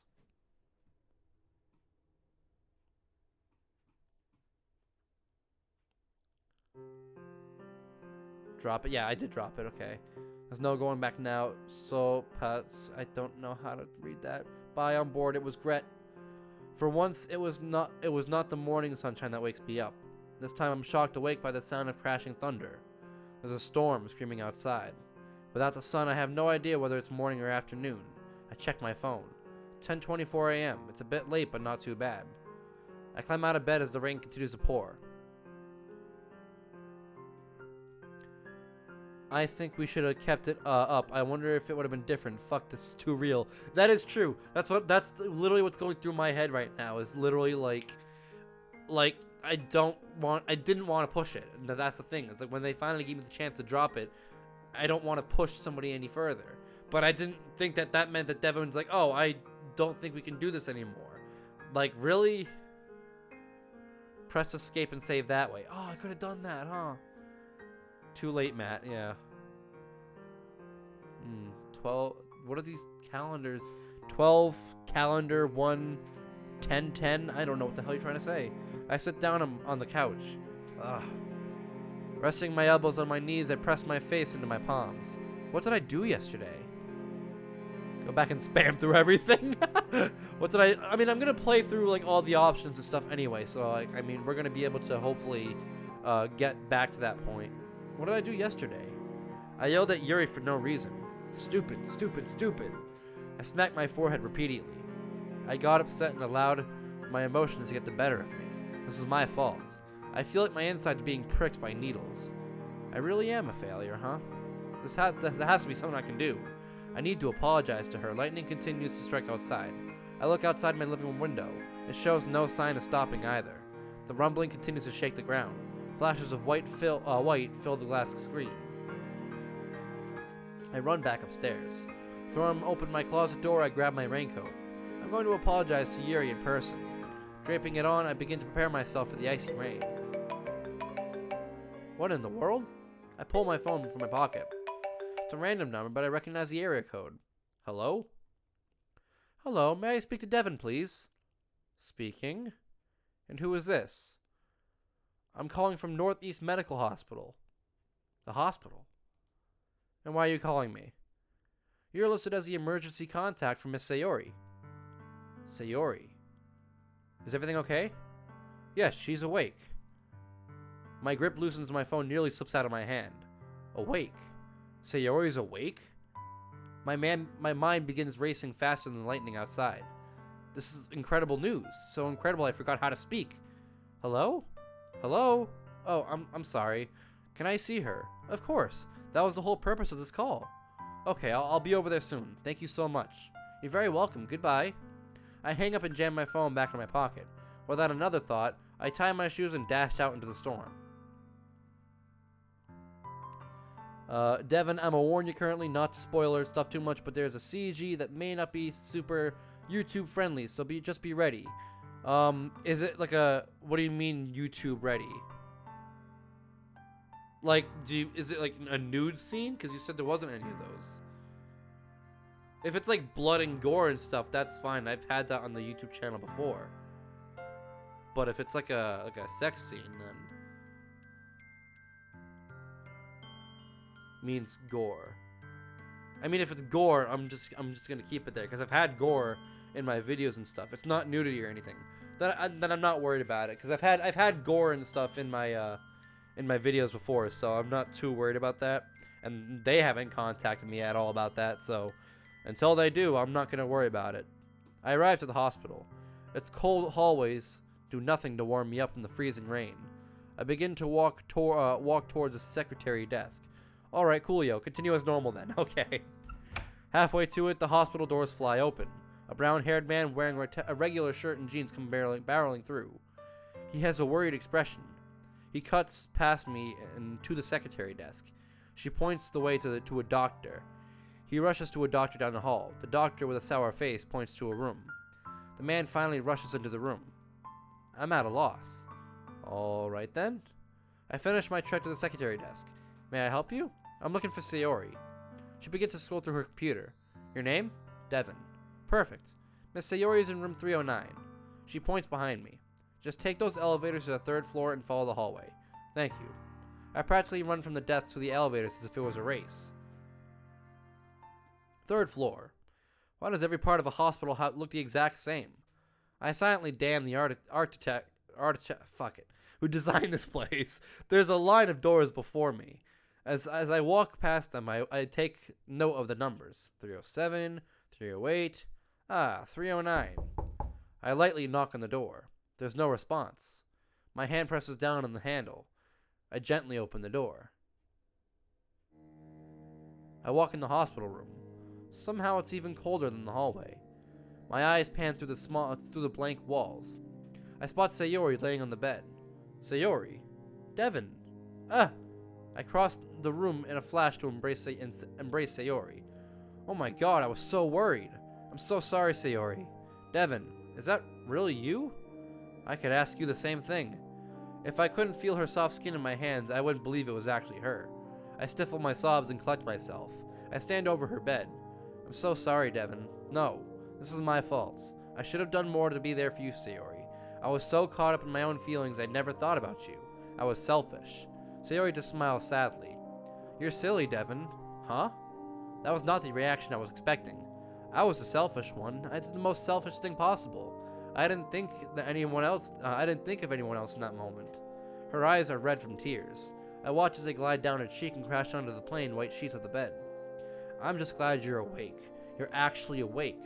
I repeat myself just to confirm this is actually real. I was so scared. I really can't put into words how concerned I was. I'm sorry that I made you sad. I waved my hand dismissively. Enough with the apologies. Let's agree to just both be sorry. The corners of her mouth raise. Okay, so, how is everyone? Good. I nod reassuringly. Everyone's good.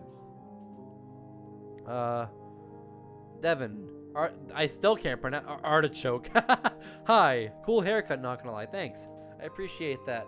Welcome to the stream, by the way. It's good to see you. Everyone's good. Natsuki's holding down the fort for you. That's nice of her. And you and Yuri? Yeah, about that. A pang of guilt flashes over me. I still haven't apologized to her. We're fine. I lie through my teeth. Sayori's been through enough. I don't want her to worry about my problems. I attempt to shift the topic. I know I sound like a broken record, but I'm just really glad you're awake. I was losing sleep over you. Meanwhile, I was gaining sleep. The fact that Sayori can still keep her aloof attitude I find somewhat unbearable. Knowing she's okay does put a smile on my face. I just want things back to normal, Sayori. She stares out in the window. Do you know what it's like being in a coma, Devin? No, can't say I do. It's kinda like you're sleeping. Time passes by differently when you're asleep. When I woke up, I was worried I was 50 years in the future and everyone would be all old and wrinkly. It was also scary. She stares at me with her sky blue eyes. There were times when I was aware of my surroundings. Aware? I could sense things, if that makes sense. It doesn't. Sometimes I could feel the nurse changing out my IV, or I could hear the doctor having a conversation outside. One time I heard the doctor discussing with my parents on the phone about something called the patient's right to die. Whether or not it's ethically okay to put me to sleep. My heart drops into my stomach. Just hearing those words caused my legs to grow weak. It was like I was watching the movie of my own death.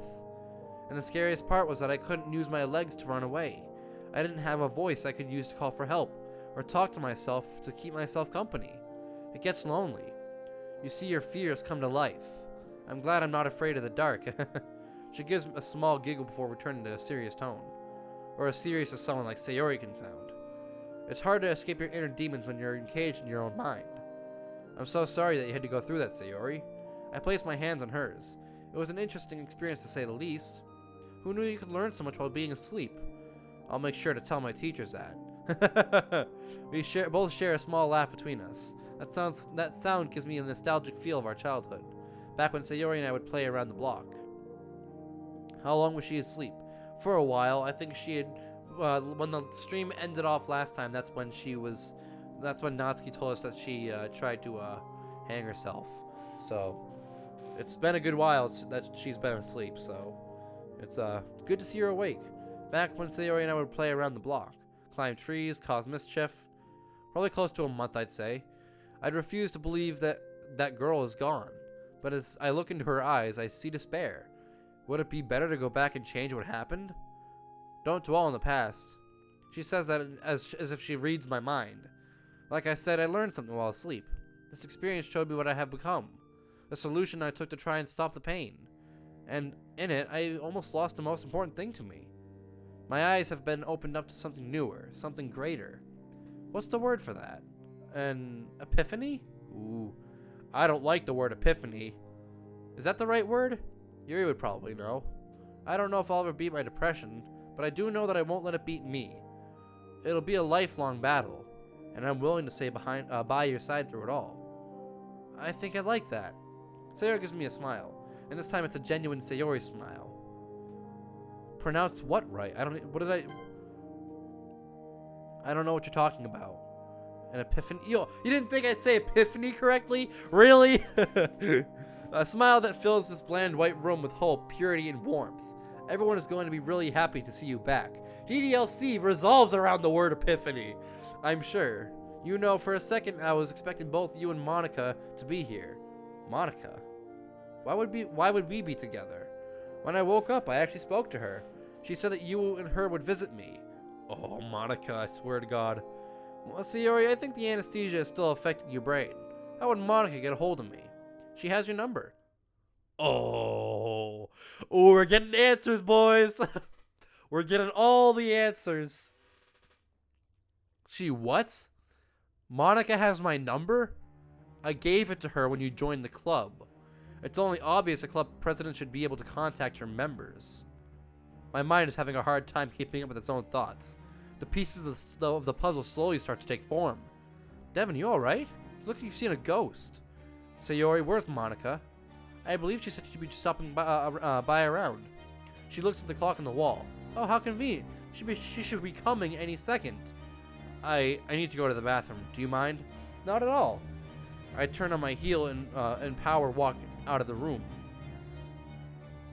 I run down the corridor. I don't look where I'm going. Suddenly, I find myself falling.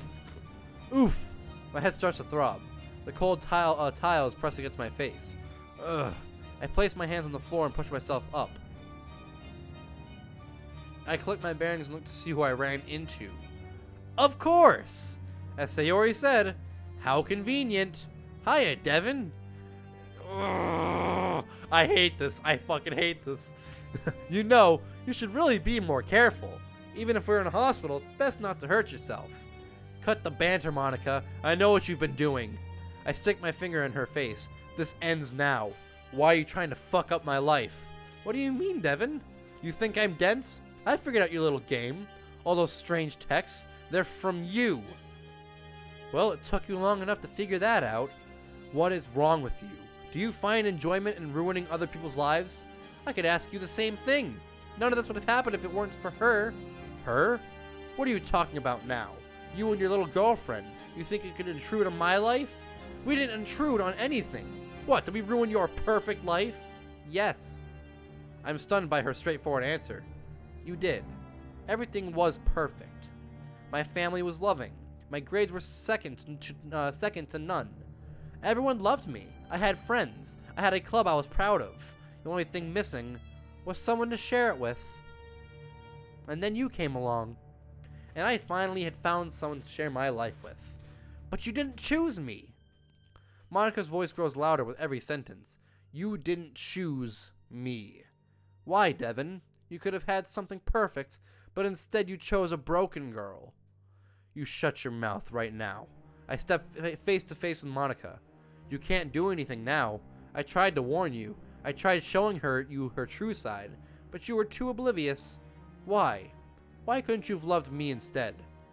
The hospital staff and even some patients have been slightly witnessing our quarrel. My life could have been perfect. Why didn't you choose me? Maybe you're not as perfect as you think. Monica is shocked by my words.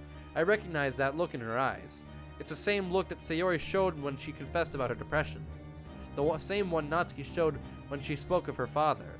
It's even the same look Yuri had when she told me about her cutting. They all share that same look in their eyes. The look of fear.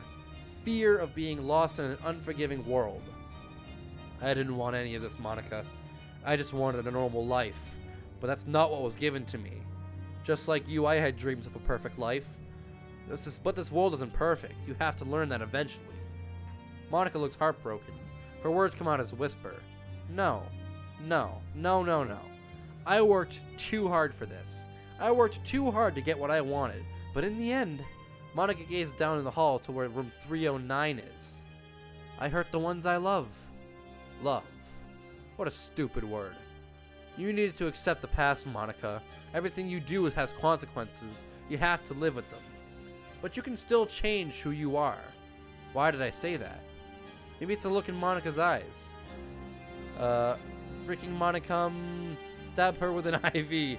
Monica, big bag. I'm not a big fan of this reveal, honestly. Silence, liberal. They all share the same look. I will go more in depth in my review, but it didn't really do much for me. They all share the same look. Just like Yuri, Monika is a lost girl in a cruel world. I feel a little pity for her. We can forgive you. Monika shakes her head. You don't know what I've done.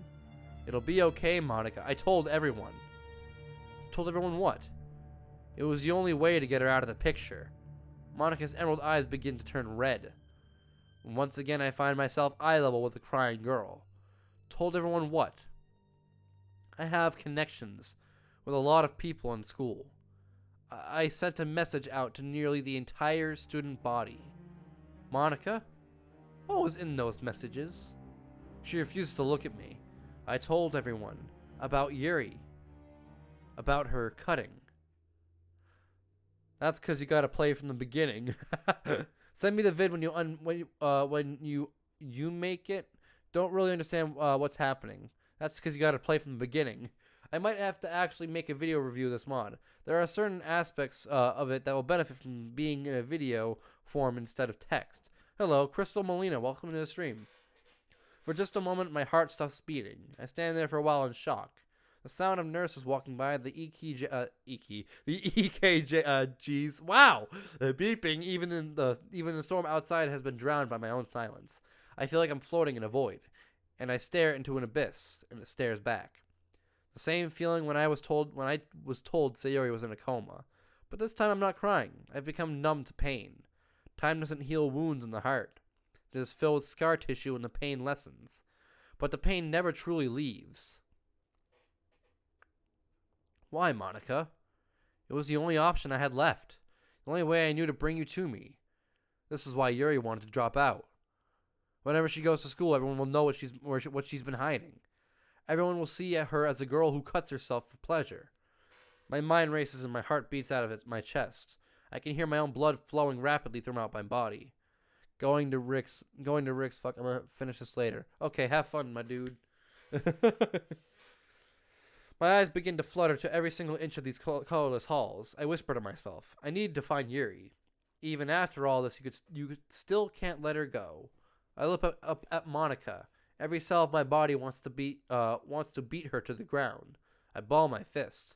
All I need is for my nervous system to send a signal to my hand flying through the air. But I just stand still.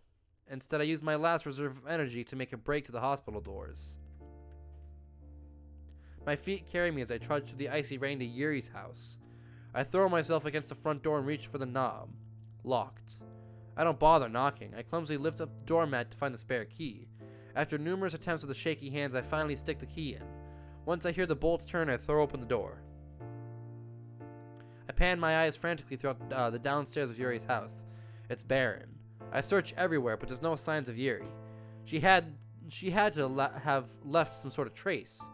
I begin opening all of her drawers and cabinets. Upon opening the one drawer, I find something that looks familiar. I take the cylindrical, whatever that says, object and it makes a rattling sound as I lift it up. In my hands is a bottle of pills. A full bottle of pills. The pills that Yuri is supposed to take to suppress her urge to cut herself. I read the label. Each bottle contains exactly pills. I rip open the cap and pour the pills onto the table. They scatter and I use my hands to push them into a pile.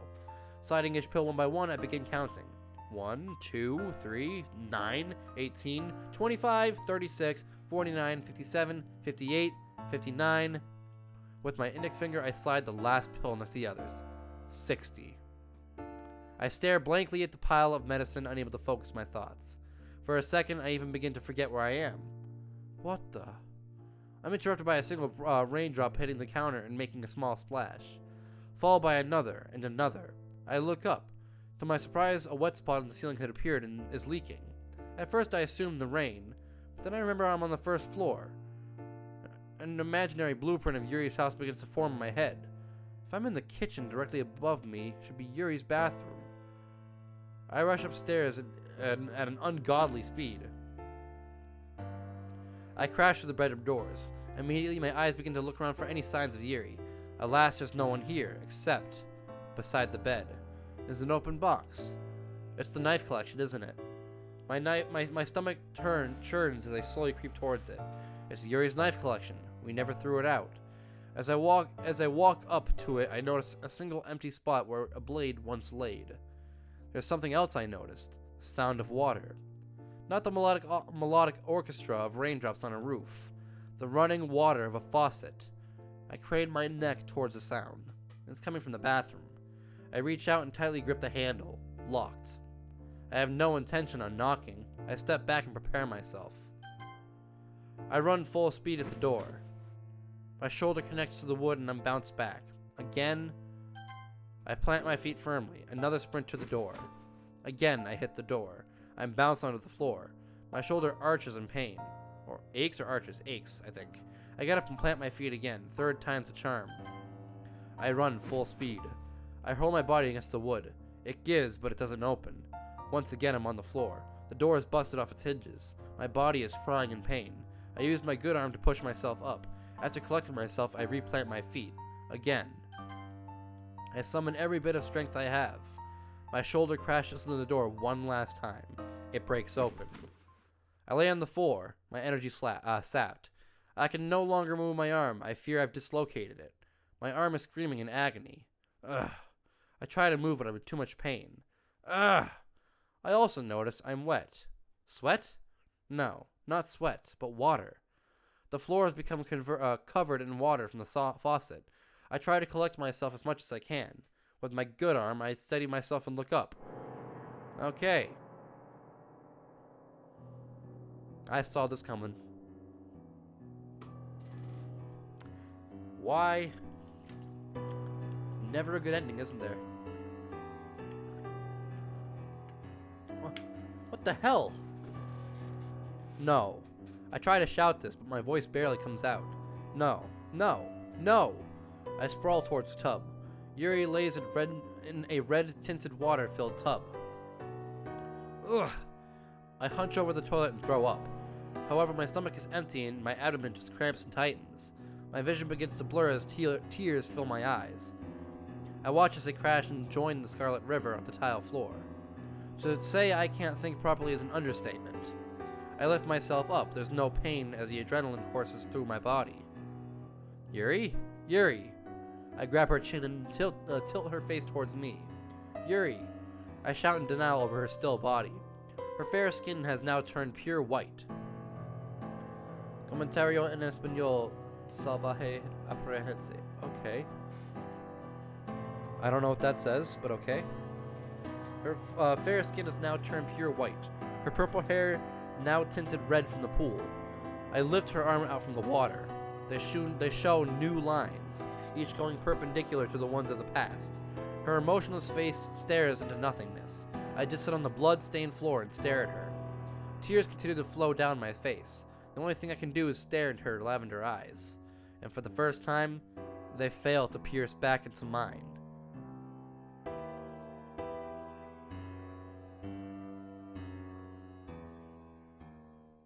Act 4. House Full of Roses. You've unlocked a special poem. Would you like to read it? Well, you're not giving me much of a choice here. Denial. This isn't real. The pain inside me, the things that I see. This isn't real. I still think maybe there's a chance. Maybe if I take a second glance. This isn't real. My mind is just playing a trick. A reality I choose not to pick. This isn't real. I don't believe it. I can't believe it. I shouldn't believe it. It's just lies. It's not real. What isn't real can't hurt me. So why do I hurt? This isn't real. This isn't real. This isn't real. This isn't real. This isn't real. This isn't real. It can't be real. For the second time today, I find myself in the hospital. The other side this time, the emergency room. I sit on the colorless, starched sheets of the hospital bed, a shoulder sling over my right arm. With adrenaline gone, I rely on painkillers to keep myself stable. My memories are only stored in pieces. I visited Sayori in the hospital. I ran into Monica. I found a full bottle of pills. I broke down Yuri's door, and then I called 911. My head is still throbbing. It physically hurts to remember the events that just transpired. My eyes switch between the four walls that surround me. I stretch my neck to look out into the emergency room. Nurses and doctors occasionally walked by. Finally, one nurse steps inside. Hello. Ah, hello. How are you feeling? I don't know how to answer. My mind is drugged by both painkillers and shock. The nurse then goes into a procedure of asking me questions to assess my mental state. Can you tell me your name? Yes. Shock is one hell of a drug. What is your name? Oh, Devin.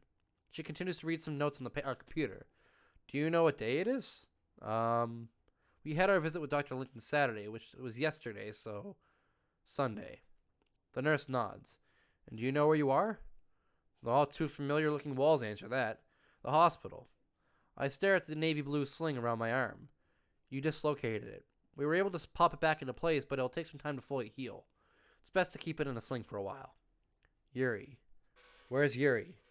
The girl you came in with? I'm sorry, but I'm not her nurse. I believe she's being treated by a doctor down the hall.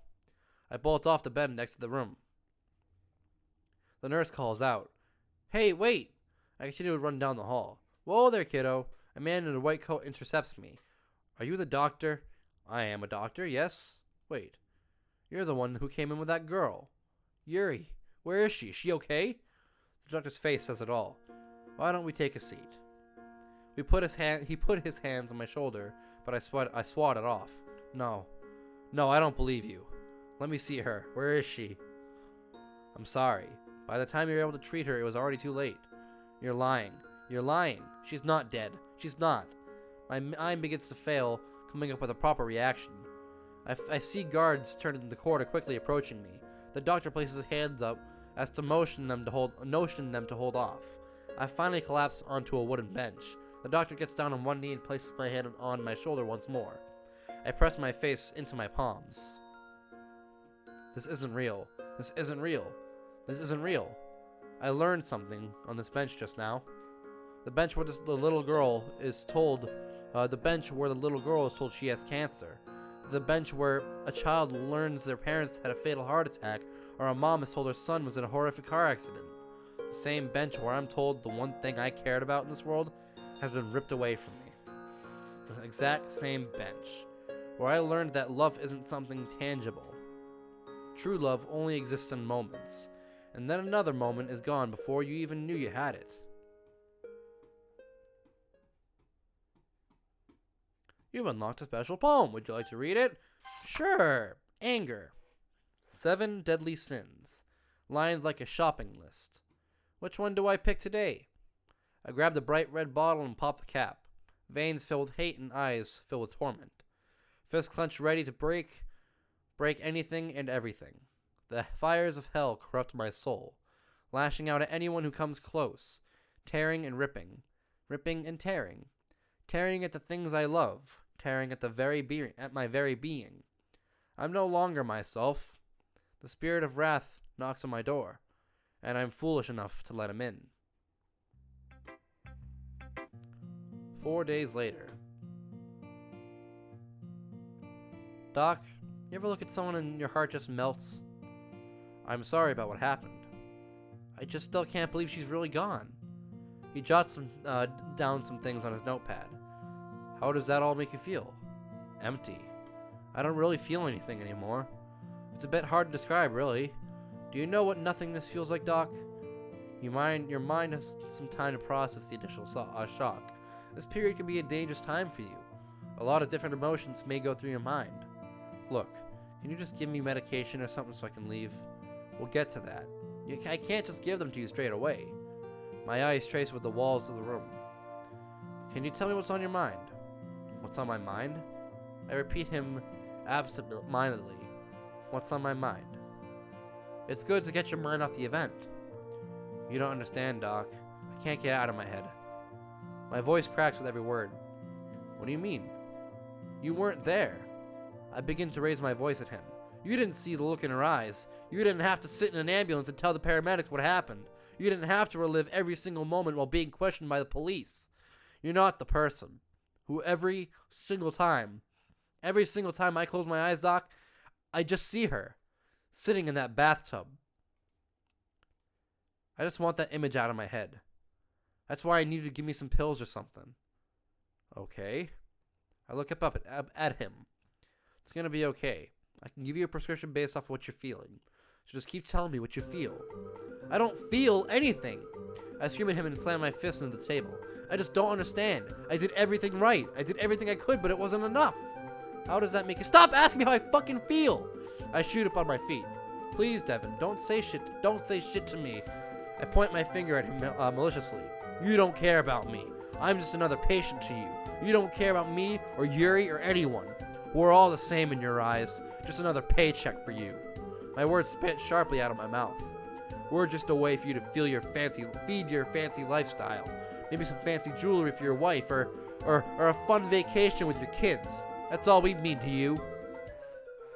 You know it's not true. I chose this profession because I want to help people who aren't strong enough to help themselves. I scramble back and forth around the office. My voice cracks under my anger. Just give me back my life. I grab the coffee table and topple it over. Papers fill the air as the doctor instinctively jumps back. Pens clatter against the floor. You sit on your chair, ask me a couple questions, and send me on my way. You talk about trauma, as you know what I'm going through. You see so many people with so many different problems, and yet you look at them all the same. So who's the real crazy person, Doc? He stands there like he's frozen in place. That's what I thought. I'm out of here. Devin, please. I storm through the door and don't look back. I sit bitterly on my couch and bury my face into my palms. My hands tremble in anger. I run my fingers through my hair until it looks like a destroyed bird's nest. Tears begin to stream down my face. Tears of frustration and anxiety. My legs launch me back up at Mach speed. For some reason, I can't stay still. I begin to pace my living room floor. My eyes continue to flash between the corners of my house. I don't think my eyes have focused on one stagnant object all day, now that I think about it. Ugh! I scream at the top of my lungs in order to release all my bottled up anger. Ah! I collapse back onto the couch, my energy sapped. My breathing grows heavy and raspy. For some reason, my frustration still hasn't left. I lean over my couch and grab a potted plant. Flinging it across the room, it shatters against the wall. Shards ricochet in every direction. My heart continues to beat furiously. If this goes any longer, my chest is going to explode. I throw my body into the wall. With a thud, my knuckles collide with a sheet rock. Again. My fist goes through the wall. I slowly retract my hands back. My knuckles are covered in blood. My right arm is in a sling and my left hand bloody. I absentmindedly stare at the red patches of lost skin around my knuckles. It's funny how the same color we used to represent love also represent anger. I guess they're more or less the same. They can both destroy something within seconds. Both can only ever end in pain. My body gives, and I fall onto the floor. And just like me, my whole world comes crashing down as well. I lay lifeless. I clench my fists until my knuckles turn white. Ugh. I let out a long breath. Eventually my body relaxes and the color of my knuckles return. My heart still continues to beat irregularly. I take a look at my wounds. I just don't understand. Why me? Physical exhaustion eventually overtakes my hyperactive mind, and I find myself drifting off to sleep. You've unlocked a special poem. Would you like to read it? Sure. Bargaining. Why wasn't it me? Take me instead, but leave her here. I lie awake in bed, flooded with all my fears, because it should have been me. I don't know what went wrong, how she got away. I should have known along. I couldn't make it all okay, so it should have been me. I'll change my way of life, just to see her again. I'm in so much pain and strife, so I guess this is the end. So just take me. But that's not how you work. From what I can infer, you won't bring her forth, just so I can just be with her. So if you won't take me, oh no, I'll take myself. I wake up on the living room floor. My body feels heavy. I don't remember much of anything these past few days. I try to push myself up. Ugh. Every muscle in my body begins to scream in agony. Mustering all my strength, I lean up against my couch. I pan my eyes around the room. Extending my neck, I can see the broken remains of my potted plant. It's weird being isolated for so long. I've lived my whole life in an empty home. However, now it's the first time I actually felt truly alone. They say loneliness is a universal fear of all living creatures. Why couldn't it have been me? I slowly rise up and begin to pace the room. My eyes dart from one focus to the next. The hole in the wall, the broken vase, my bloody knuckles. My slinged arm? There's more to it, I know it. Oh no! Oh no! Oh, you use that variant of music.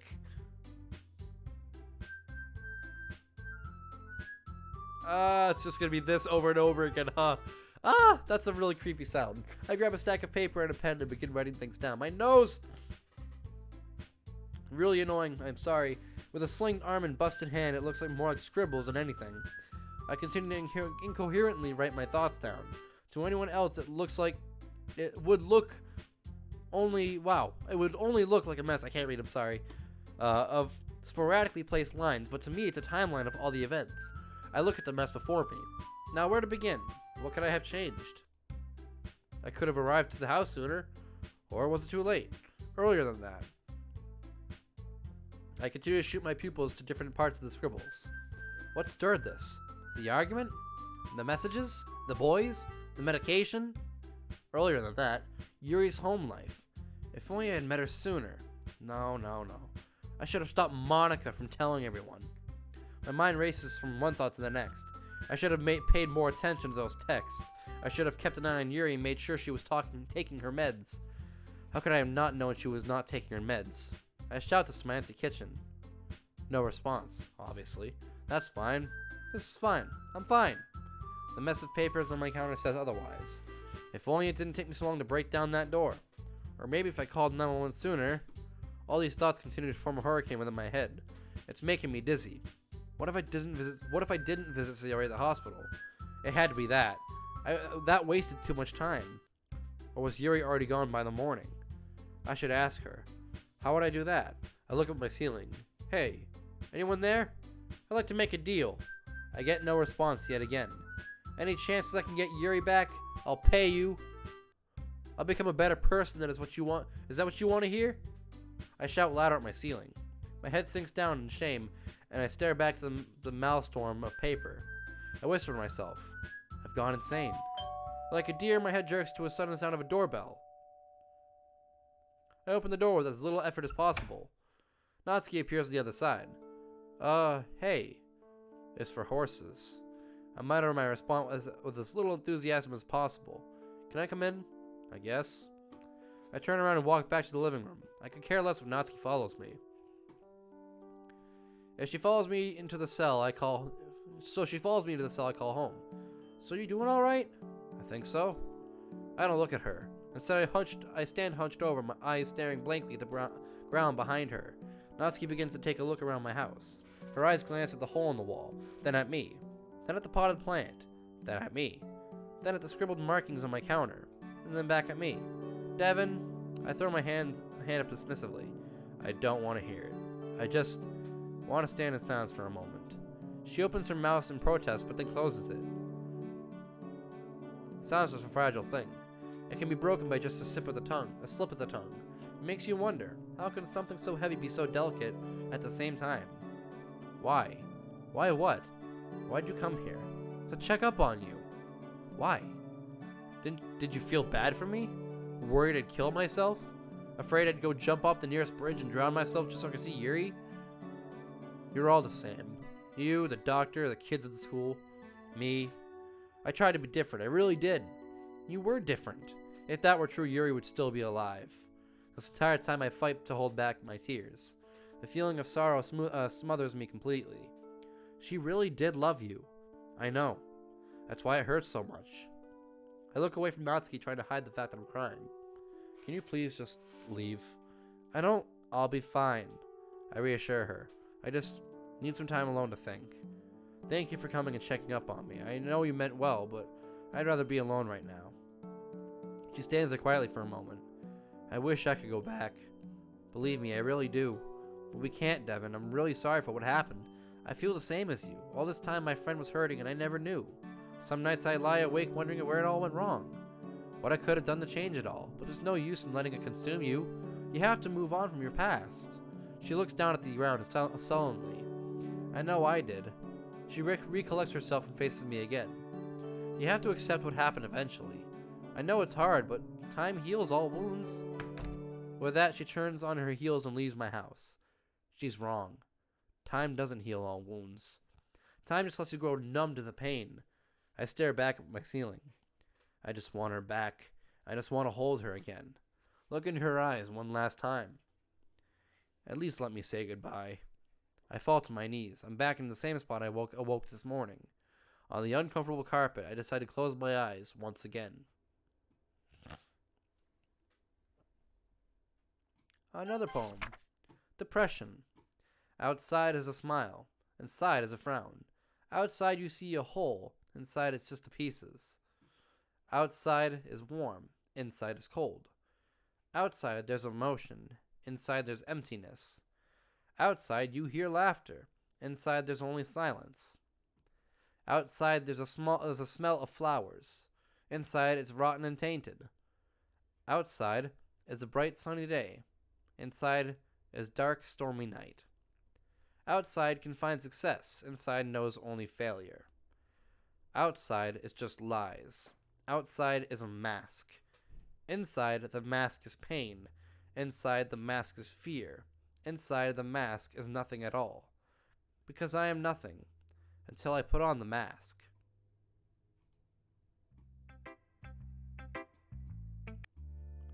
I jolt awake in the cold sweat. I look around my room. How did I even get here? The last thing I remember was Natsuki visiting yesterday. Was that yesterday? What day is it? I look outside my window. There's nothing but gray. I climb out of bed and immediately fall to my knees. Ugh. My head is throbbing. I head towards the bathroom to cool off. I turn on the cold water and begin to rinse my face. Over the running of the faucet, I hear an ominous noise. You failure. Huh? My head jerks up and I find myself face to face with my reflection. He has a twisted grin on his face. What's happening? You couldn't save her. What's wrong with you? Do you know how important you were to her? Stop it. You let her die alone. No, stop it. She died alone. Shut up. I cover my ears with my hands. I squeeze my ears so tightly that even tightly my ear canals begin to hurt. You're not real. Oh, I'm as real as you are. I'm just a reflection of you after all. He or I say that in a matter-of-fact way. You can't hide from yourself. Stop talking to me. Do you know how much you meant to her? Why are you doing this? You meant everything to her, and then you just yelled right into her face. This is insanity. Insanity? Did I ever tell you the definition of insanity? Shut up, please. I lean my head atop the counter. My tears leave my eyes and crash onto the tile. You're going to need a wet floor sign. Fuck you. Whoa, that's no way to speak to yourself. I hate you. You seem to forget that I am you, so therefore you hate yourself. It makes sense, really. You're mad, depressed, in denial. Those terms sound familiar. I'm not depressed. Is that why you've been crying? Why you scream when no one can even hear you? I sure hope you don't try to hang yourself. Shut up! I punch my glass self in his face. Shattered pieces fall to the ground in a symphony of crashes. I stare down at the broken pieces. With shaky hands, I pick up a long shard of glass. It's only thick enough for my eyes, to see my own eyes. It scares me. The emptiness in my eyes. I look up to what remains of my mirror. My consenting self is gone, broken. My eyes shot back down to the shard in my hand. With my right hand, I firmly grasp it. My vision begins to crane towards the blank canvas that is my left arm. Like writing a book, right? This glass, my pen. My blood, the ink. Don't do it. That's Yuri talking. I press the cold glass against my skin. My body shivers upon impact. My hands continue to shake violently. I angle the blade long ways and clench my eyes shut. Just one cut. I just have to see her again. I can't go on like this. I just want to be with her again. I just want to see her. My breathing grows heavier and heavier. My arm refused to move. Do it. Do it! Damn it! I drop the glass shard and it breaks into even smaller pieces among impact. I can't do it. My breath grows shallow. I slide down my bathroom wall until I reach the floor. I can't do it. I huddle into a fetal position on the freezing tiles. My body lay still in a puddle of blood and tears, the broken remnants of my mirror in front of me. Tears continue to pour out my face. Why, Yuri? Why is it that every time you make me cry, I love you a little bit more? I continue to cry until I can't cry anymore. I cry until I no longer feel the pain inside.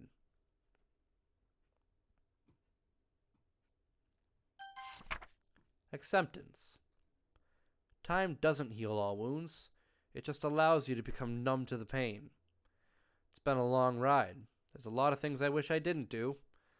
I bottled all my pain inside, but now I have to let go of you. The memories we made, all the time we shared, all the love we gave, and that perfume in your hair. Your name is etched into my heart. Your laugh will ring through my ears. I refuse to let me be torn apart. I won't be consumed by my fears. I continue life with you in mind, and live every day just for you. The wounds will heal given time. As you sit there in that sky of blue. You lay there, still without a sound, and fly up to heaven's sky. The casket sinks into the ground, and thus I say my last goodbye to my amethyst angel. My eyes opened ever so slowly. What? My body goes into a state of shock. What the hell? How did I get here? I pan my eyes along the landscape. How am I here? I was at home. I remember falling asleep on the floor. Ugh. The low-hanging sun blinds my vision. I raise my hand to shield my eyes. Suddenly, I spot a figure in the distance. I slowly walk towards it. Slowly but surely, the figure starts to take form. Huh? I pick up my pace. Yuri? Yuri! I wave my arms to get her attention. Eventually, I arrive just a few feet from her. She finally notices me. Hello, Devin. I take a look around the landscape. Yuri has her back turned towards me as if she's looking at the same scene as me. She gives me a sidelong glance. Yuri, what's going on? What do you mean? Am I dead? Do you feel dead? I pat my hands along my body. No. Is this a dream or is this real? Aren't dreams just reflections of the real world? Now this is not the time for riddles. I begin to take some steps and I reach out to her. Oof, what the? I press my hands in front of me. Ripples float through the air. There's some sort of magical barrier between me and her. Yuri, I can't get through. I bang my hands against the wall. Yuri finally turns to me. You're not ready yet. What? Her voice has an echoey, almost angelic to it, I think it's supposed to say. It sounds far away, but so clear at the same time. No, please let me in.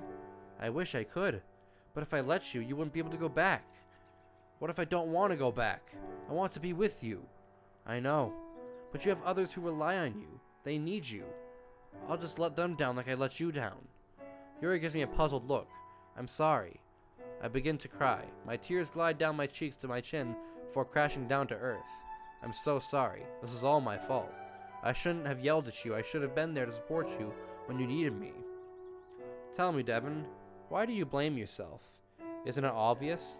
I didn't do anything to help you. You have no idea how much you've helped me. If it weren't for you, I would have taken my life long before. I would have died without at least knowing what true love is like. I can't imagine a worse way to go, but I don't want you to go. I respond in a shrill voice. It hurts to talk through my tears. I can't do this without you. Did my poem not mean anything to you? I meant every word I said. How can you be so quick to forgive me?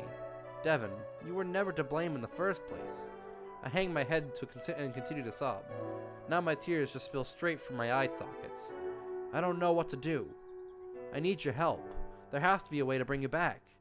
I think we both know it's not possible. My voice drops down to a whisper. I know. It's just so hard. My heart just refuses to move on. It's like my mind is telling me that it's not worth it anymore. Why live when the only thing worth living for is gone? And the reason she's gone is because of me. I continue to hang my head in sorrow and watch as my tears hit the dirt. Can you answer another question for me, Devin? Okay. Hypothetically, if you were to be diagnosed with cancer tomorrow, Would you blame yourself for getting sick? What? That was a random question. No. No, I wouldn't. She steps closer to me, as close as this invisible barrier will allow her. Then why do you blame yourself for having depression? I look up at her. Yuri stares at me. No, not at me. It's like she's staring directly into my soul. She's staring at my true self. I am found speechless. The words she is saying toss and turn in my head. You have to go now. Wait, but you have your own life to live. You have other people counting on you. Please don't make the same mistake I did. But what about you? What about us? She gives me a soft smile. I can wait for you.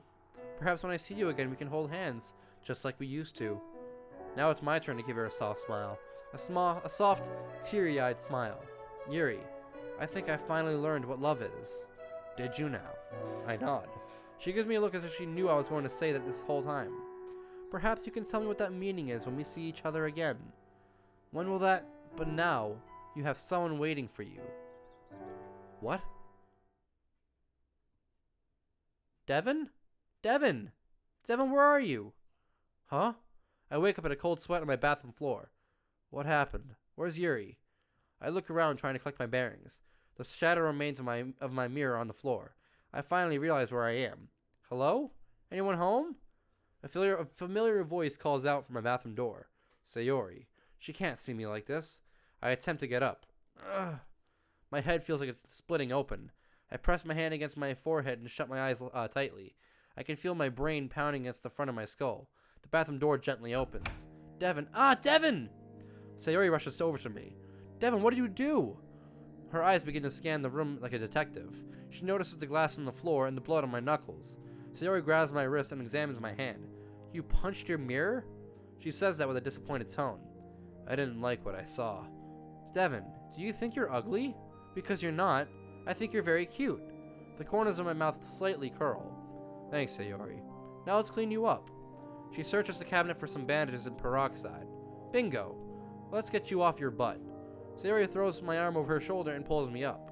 I try not to put my weight on her, but as soon as I stand up, my eyes enter another dimension, and I become dizzy. Ugh. Sayori supports me. Here, lean on the counter. She carefully sweeps off any excess shards of glass. I do as I'm told and rest myself upon the bathroom counter. What are you doing here?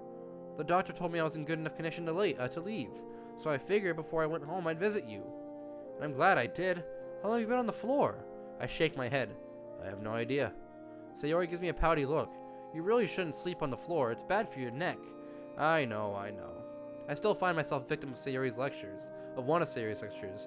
She gestures for me to raise my hand over the sink, and I do so. The bottle of peroxide hovers menacingly over my hand. This is gonna sting. I know.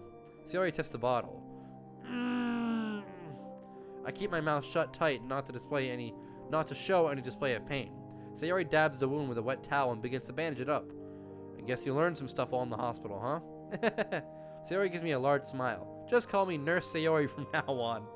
I give a small chuckle. You know, Devin, this kind of reminds me of when we were little kids. Yeah, how so?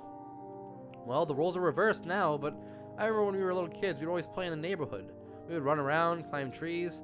I would always try to keep up with you despite you being much faster. And sometimes I would fall and get hurt, and then you would stop everything and come care for me. Whether I scraped my knee or cut my hand, you were always there to help me.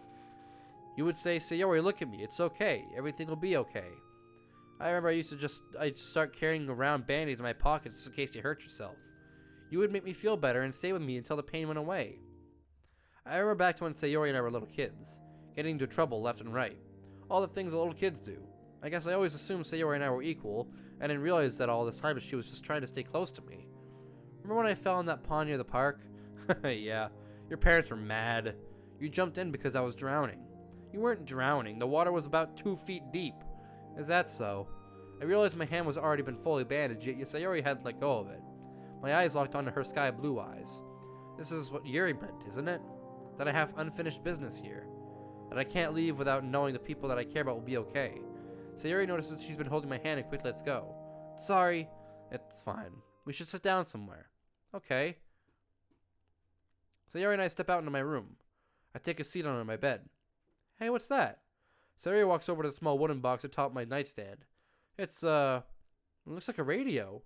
Yeah, it is. I remember when Yuri gave me that radio as a gift. Now it's one of the few things I have to remember her by. Sayori bends down her eye level with the wooden radio. Her eyes dazzle like a child's.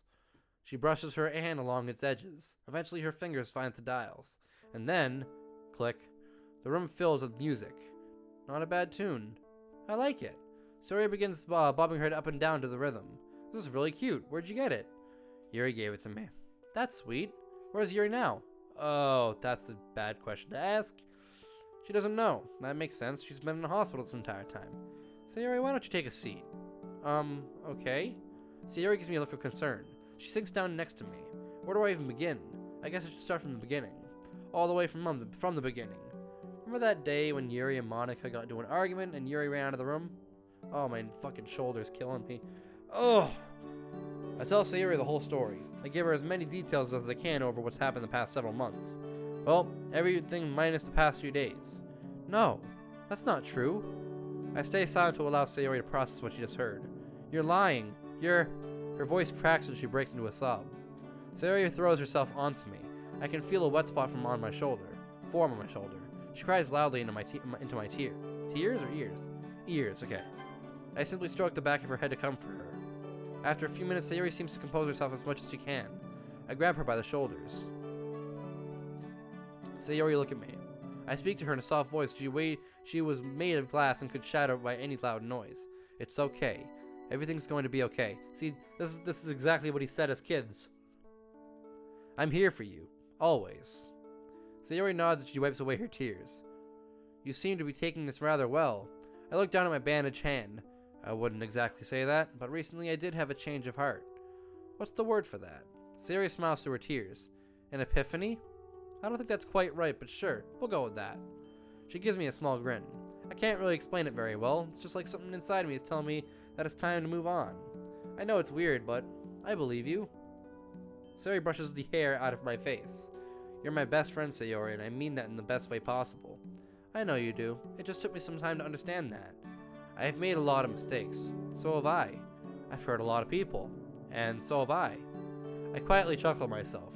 I suppose we're just both just huge messes, huh?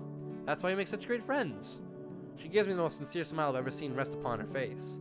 I suppose I was wrong, Sayori. Huh? You can't really fully get rid of depression. Not alone, at least. I turn to my bathroom. Don't make the same mistake I did. Yuri's words ring through my ears. I think it's best if we take this journey together. No one can battle their demons alone. I think I'd like that. So what do we do now? Keep on living, I suppose. Yuri may not be here physically, but I believe she's somewhere out there, waiting for me. Sayori stares over at my bathroom as well. She then looks at my wrist. There's a small indent on where I pressed the glass against my arm.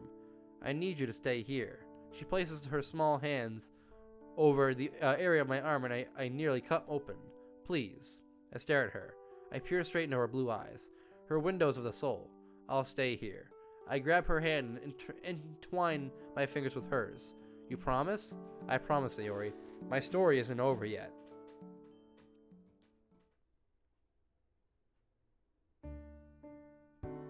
Epilogue. My neck is killing me. Ow.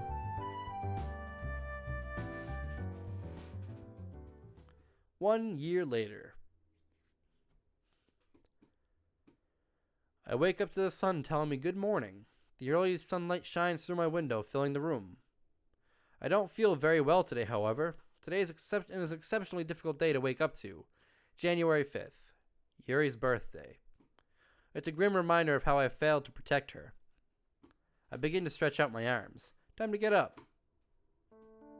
I finish my morning routine like any other day. Take a shower, get dressed, eat, my eyes burning. What the fuck? The same daily routine every day. I do the same exact thing every day. For what, I ask myself? It's not like I have anything to look forward to. I find myself thinking negative thoughts. It's the same thoughts that that almost led to my death nearly a year ago. I lightly slap some sense into myself. Hopefully I can knock out those bad thoughts as well. After all, I promised I would keep pushing forward. If not for me, then for Yuri. Today is a special day and I have some very special plans. Swinging open my cabinet, I reach for a picnic basket. Next, I begin to work on a platter of food. I make some sandwiches, grab some fruit and water, and pack some pastries for dessert. If I remember correctly, there should also be a spare blanket in the closet. I walk over and gently open my closet door. Perfect. Grabbing the blanket, I toss it next to the basket. Food, water, blanket. Looks like everything is packed. I place the basket near the door. Oh, I almost forgot. I rush upstairs to my bedroom. My backpack lays in the corner. I sling it over both my shoulders. After making sure it's secure, I reach for the drawer. I stop. I'm frozen in place. As much as I want to, my arm refuses to move. My hand is locked inches from the handle, as if they were both full of magnets with similar poles. An eternity passes of me just staring at my desk drawer, and here holds a Pandora's box of all my memories. Using every piece of willpower, I grab a handle and pull it open. Inside is a badly wrapped rectangular gift. I grab the gift and head up my house, picking up the basket and blanket along the way. Once I'm outside, I begin to feel 10 times better. The sun beams down on my face and the fresh winter air fills my lungs. It's thin and clean. Despite it being sunny, the light breeze creates a perfectly balanced temperature. I couldn't have wished for more perfect weather. All the negative thoughts about today leave me, and I'm left with only pure bliss. I continue to trek towards the destination. The park is beautiful as ever. The birds have left for the winter, creating a calming silence. Only the sound of my footsteps and the whistling of wind can be heard. Despite the perfect weather, there seems to be very few people here. I see a few groups in the distance, but other than that, it's empty. However, that's perfectly fine by me. Eventually, I stray off the path. The dense forest beings to fade out, and I find myself in the clearing. It's been exactly 1 year since I've last visited this place. The grass looks a bit greener for some reason. I take a few more steps and find myself face to branch with Ellie. Well, haven't you grown big and tall now? It's grown a bit. Ellie now stands just a bit shorter than me. I set down my basket and gift and begin to lay out the blanket. In less than 10 minutes, I've laid out all the food in front of me. Next, I pull out some stuff from my backpack. A portable tea set with a small oil diffuser. I start the portable Keurig, then grab the diffuser. It's a small wooden cylinder with a hole on top. In the side pocket of my bag, I pull out a small container of liquid. I pour some of its contents in the diffuser. A small ray of vapor begins to float out of it. It's lavender. According to the internet, lavender has a calming effect on the body and mind. Only one more thing. I reach into my backpack and feel a hard, solid piece of wood. I pull it out and prop it in front of me. It's a framed portrait of Yuri. The same one she gave to me a year ago as a thank you for being her boyfriend. I can't help but laugh.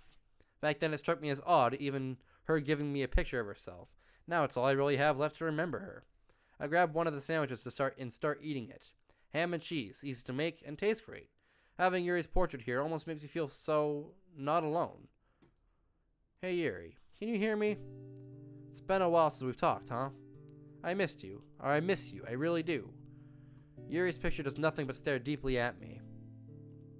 Everyone's doing good. Monica got kicked out of school. That's funny. As for Sayori, Natsuki, and I, we all graduated. Well, we all had to take some extra courses in the summer to graduate. None of us really went to school after what happened, but in the end, we did graduate.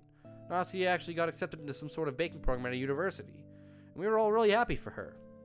I started seeing Dr. Langton again. He accepted me back even after my outburst. He's truly been a really big help. He even took up Sayori as a patient. How great is that? Sayori's been doing really well battling her depression. I can't express how proud I am of her. It's been a long, arduous journey. Very, very true. Epic music is epic. Very epic. The wind whistles past my ear. It's weird being outside in the winter. When you imagine the sound of nature, you usually picture birds chirping. But all the birds have flown south, so there's no sound of nature at all. There's nothing else around but open field, the cool wind, and my single cherry blossom. Every so often there can be a small splash heard from the lake created by some small animal. The only word I can really use to describe it is peaceful. A quick ding interrupts my serenity. My tea is finished. I pour it into 2 small cups. I place one cup in front of me and the other next to Yuri. The steam begins to rise through the cool winter air. You know, Noah, after hearing it more and more during the mod, Breeze will probably take the spot as favorite track. Probably. Its smells reaches my nostrils. I don't know the actual names of the song yet. I'm gonna go through the the official soundtrack on your channel and look at it, because I want to see what they're all called. I take a sip. It's oolong, your favorite. I'm no tea smith like you, but I think I did a pretty good job. I've actually picked up a lot of few new hobbies influenced by you. Tea, reading. I even started trying to write a book. Can you believe that? Another small gust of wind blows. This one's called Breeze right now. That's pretty cool. It works too, because you're in a breezy, area. Ellie leans over from the force, and a few bunches of leaves spring off. One leaf in particular catches my eye. The sunlight sparkles off of it and it floats around in front of me. Eventually, a small pink leaf descends slowly and lands before Yuri's portrait. How about that? I brought something for you. I reach for the gift that has been beside me this whole time, and I hold it in front of Yuri's picture to show her. I'll open it for you. I begin to slowly rip open the wrapping. As I do so, my vision begins to blur as tears fill my eyes. I finish tearing off all the wrapping and to reveal a rectangular-shaped object. A book. I run my fingers over the embossed. It's the new book, isn't it? A Sakura's Guide. It's the new book. Remember when you told me how excited you were for this book to come out? Well, it's out. I proudly hold the book up. Do you also remember when we made a promise to you? When you made me promise to you that when the book came out we'd read it together? I solemnly stared down at the ground. These memories are really all I have left to hold. Also, although I also love OKMC, Bad News, and Tom's rendition of the opening theme. Yeah, that's really cool. I like the little remix of it. Well, I figured we could read it together now. My sad eyes stare at Yuri. Her expression never breaks. I don't know why it would. After all, it's just a picture.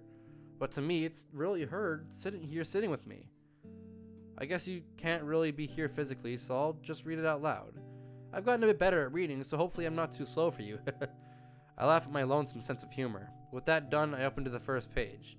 According to Yuri, this book is a continuation of Infinite Isolation, the book that we read together way back then. When? Supposedly this one has supernatural elements, as Keanu's spirits indirectly guides Lena to freedom. It's a story that Yuri and I were supposed to share together. I mean, technically you could. I guess I should start now, because if you think about it, Yuri's there for us. Just as Keanu's up there, Yuri's up there now as well. I guess I should start now. Loneliness is a fear that everyone must face alone. That's what I thought anyway, but perhaps I was wrong. You're never truly alone. There's always someone out looking for you. I come back to my senses. What the hell, I mutter. The door. It spontaneously just opened. I stand frozen in place. No noises can be heard from the other side. For some reason, unbeknownst to me, I decide to turn around and look outside my window. Through the bars of the window, I see a single leaf from the sakura float into my room. It dances through the air elegantly, landing on the cement. What I do next, I'm not entirely sure why. I feel drawn to this leaf. I gently lower myself and pick it up. It glows as I twirl around in my fingers. There's a drastic difference between the elegance of this leaf and the dirtiness of my fingertips. It's a balanced sight to take in. Without thought, I place the leaf in my shirt pocket. About 10 minutes pass by and I finish the first chapter. I timidly close the book and I look up at Yuri. I'm no longer trying to hold in my tears. I let them flow down my cheeks like waterfalls. But tears don't fall, do they? Yuri, I truly do love you. You saved me. I choke on my words. You showed me a part of myself I didn't even know existed. You made me feel things I didn't quite understand. But for some odd reason, I was okay with that. For once I thought what it meant to truly love something. To love something so much that you would give them everything imaginable if you could. You were my world, and I'm sorry I couldn't protect you. My eyes are puffy and red, and my sleeve is damp from me wiping my tears. I'm gonna keep moving forward, though. I promise you that. And I will never break that promise. Yuri's portrait stares at me, her beautiful lavender eyes that still manage to pierce mine. But behind those eyes was a broken girl that needed someone to put her back together. It's hard to believe someone so perfect could be part of this reality. She was pure. She wasn't from this world. She was a fallen angel. And now the angel has finally returned home. Today, I cut my skin open for the first time. It was exhilarating. And that's where we leave it.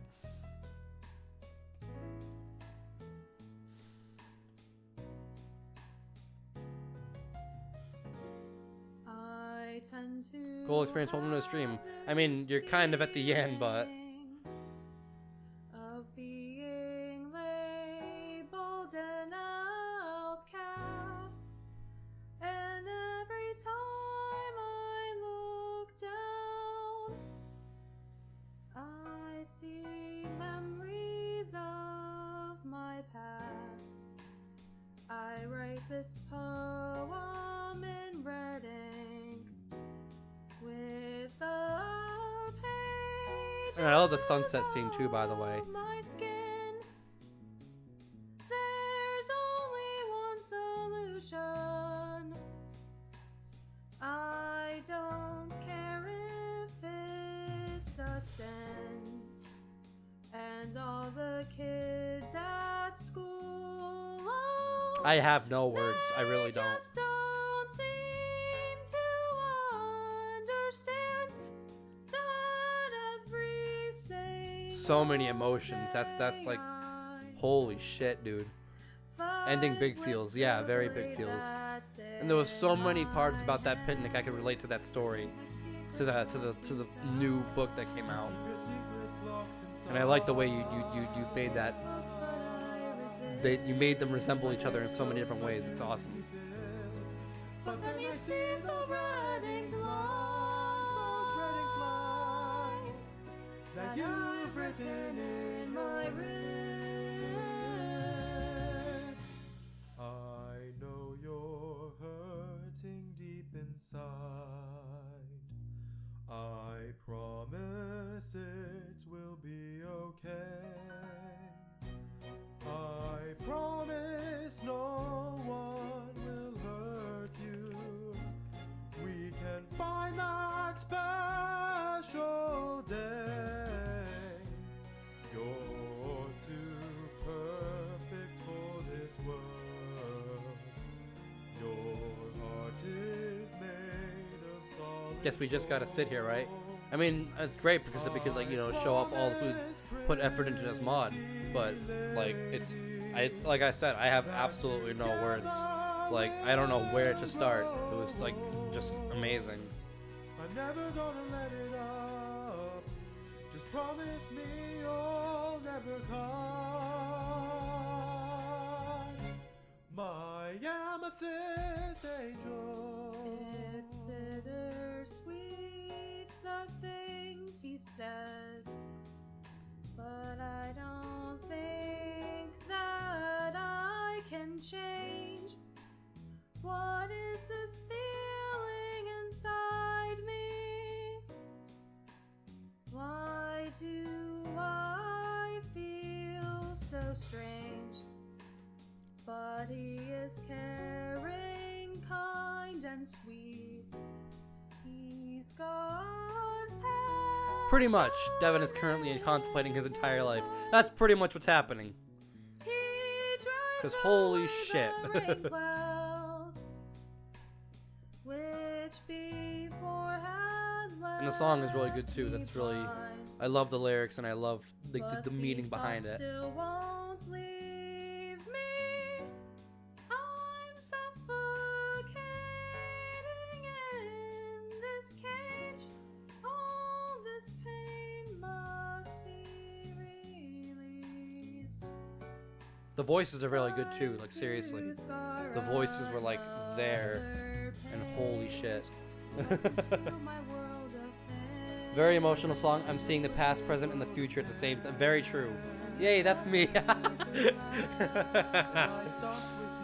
Your name was like a little bit cut off at the top.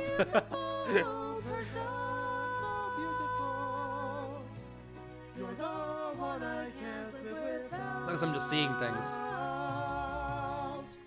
But I can't live with this pain anymore. I'm sorry. Oh, that just dropped. I parked my car and broke down your door. Damn, that was like a really dark Went drop. up the stairs into your room. The rain outside the window poured, and there I stood right over you. The scarlet marks along Even I don't know who's singing this because I don't recognize voices, but like whoever's singing this, I don't know if it's Yuno or if it's somebody else, but it just sounds like they're holding back tears. Like, damn. And you wouldn't believe how many times I had to hold back tears, because holy shit. Like, I managed to do it. I managed to actually hold that. I managed to hold back those tears, but holy shit. It was not easy.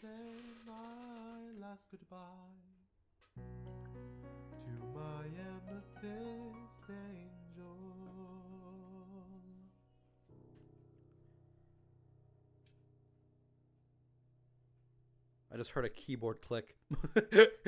I'm sorry, that was completely random, but I made that mistake. I released a song, I released a single, and I forgot to take out a keyboard click when stopping recording. Dear player, thank you so much for playing Doki Doki Fallen Angel. It has been a long year of development, Despite that, I do not regret taking on this project. It has changed my life in so many ways. Being part of this community and being able to share my work has been such a blessing. Thank you to the team for making this possible. I couldn't have done it without them. With Fallen Angel, I wanted to tell a story that would hit many emotions. You did just that. I wanted to make the DDLC community to a place it's never been before. I wanted to share a lesson that even I myself need to learn. Our time in this world is limited. The ones with us won't be here forever, so we should cherish the time we have now. Enjoy life as it comes. Don't dwell on the past or stress about the future. Enjoy the present before it's gone. If you enjoyed Fallen Angel, then I encourage you to join the Discord, already a part of. Oh, jeez. Oh, jeez. At the very least, my name in this case, you may be interested in any other future works. Once again, thank you and continue to create your own story. Noah. And I read that just before the stream just canceled itself. So it was oh man, all the feels. I just got depression by a song. I wish I could sing that well. LOL. Yeah, me too. Honestly, I wish I had a good singing voice. All right. I mean, I'm gonna turn this back down because I turned it up to hear the song. All right. So, woo. Well, Noah, you did a very, very good job with this mod. Seriously, you and your team deserve like all of the respect, and that's a very, very good lesson that you should that you're trying to carry on forward. And that's, I mean, I guess there's nothing much more to it. I mean, you've practically said everything in that letter that I wanted to say, and like I said, I've got like little to no words about the mod itself because it was fucking fantastic. Epic stream, Devin, thank you. I do try. Oh my god, it would have been, you know what? It would have been more epic if I cried, but you know what? I didn't because I held myself together. Oh jeez. All right. Well, that was Doki Doki Fallen Angel. I think I'm gonna decide that I don't want to like. I'm not gonna go back to these little small decisions stuff. I think those would just kind of end up the same way. Not that I don't want to read all the text, but at the same time, it's like I feel like this stream would go longer than it needs to be. But there is a spot that I wanted to go to regarding the boys. I wanted to see what would happen if I ignore them, and then I also wanted to know if I need to also skip to the part where she had decided to or when Rita had the choice to either diffuse or what's the word, like to the choices don't really do much, so it's just a linear story. I don't think it's a good idea. Stop where you need to stand up for yourself as a friend. I want to stand to get harassed by some assholes. She's right, Natsuki. Huh?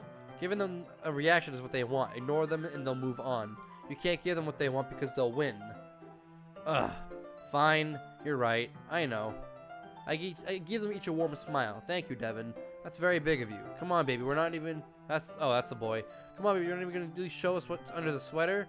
And that's when she goes back. I'm going over there. No, you're not. But, no. Fine. Well, if we're not going to beat them up, then why are we still standing here? She has a point. We should get out of here. There's still plenty more of the festival to see. And I'm assuming that's where things go back to... yep, there we go. Okay, in that case, that's going to take care of that part. There's another part that I wanted to... You said that, Besides giving a few couple lines that it all ends all the same. Okay. Well then in that case, I'm not gonna worry about the next part. I think I'll leave it there. Well, again, appreciate everybody who attended the stream. It was a very fun mod to play. I mean, it was fun, but it was also depressing. But that's what makes it fun, because it makes it a good story. Now I regret not coming earlier. Well, the streams stay on the channel, so if you decide to go back and watch the entire mod, then you can find out what the actual full story to what we just encountered. Fun stream, guys. It's very fun stream indeed. I appreciate the enthusiasm, Matt. Silence liberal. But without further ado, I think I am gonna leave it here. So guys, thank you so much for watching the stream.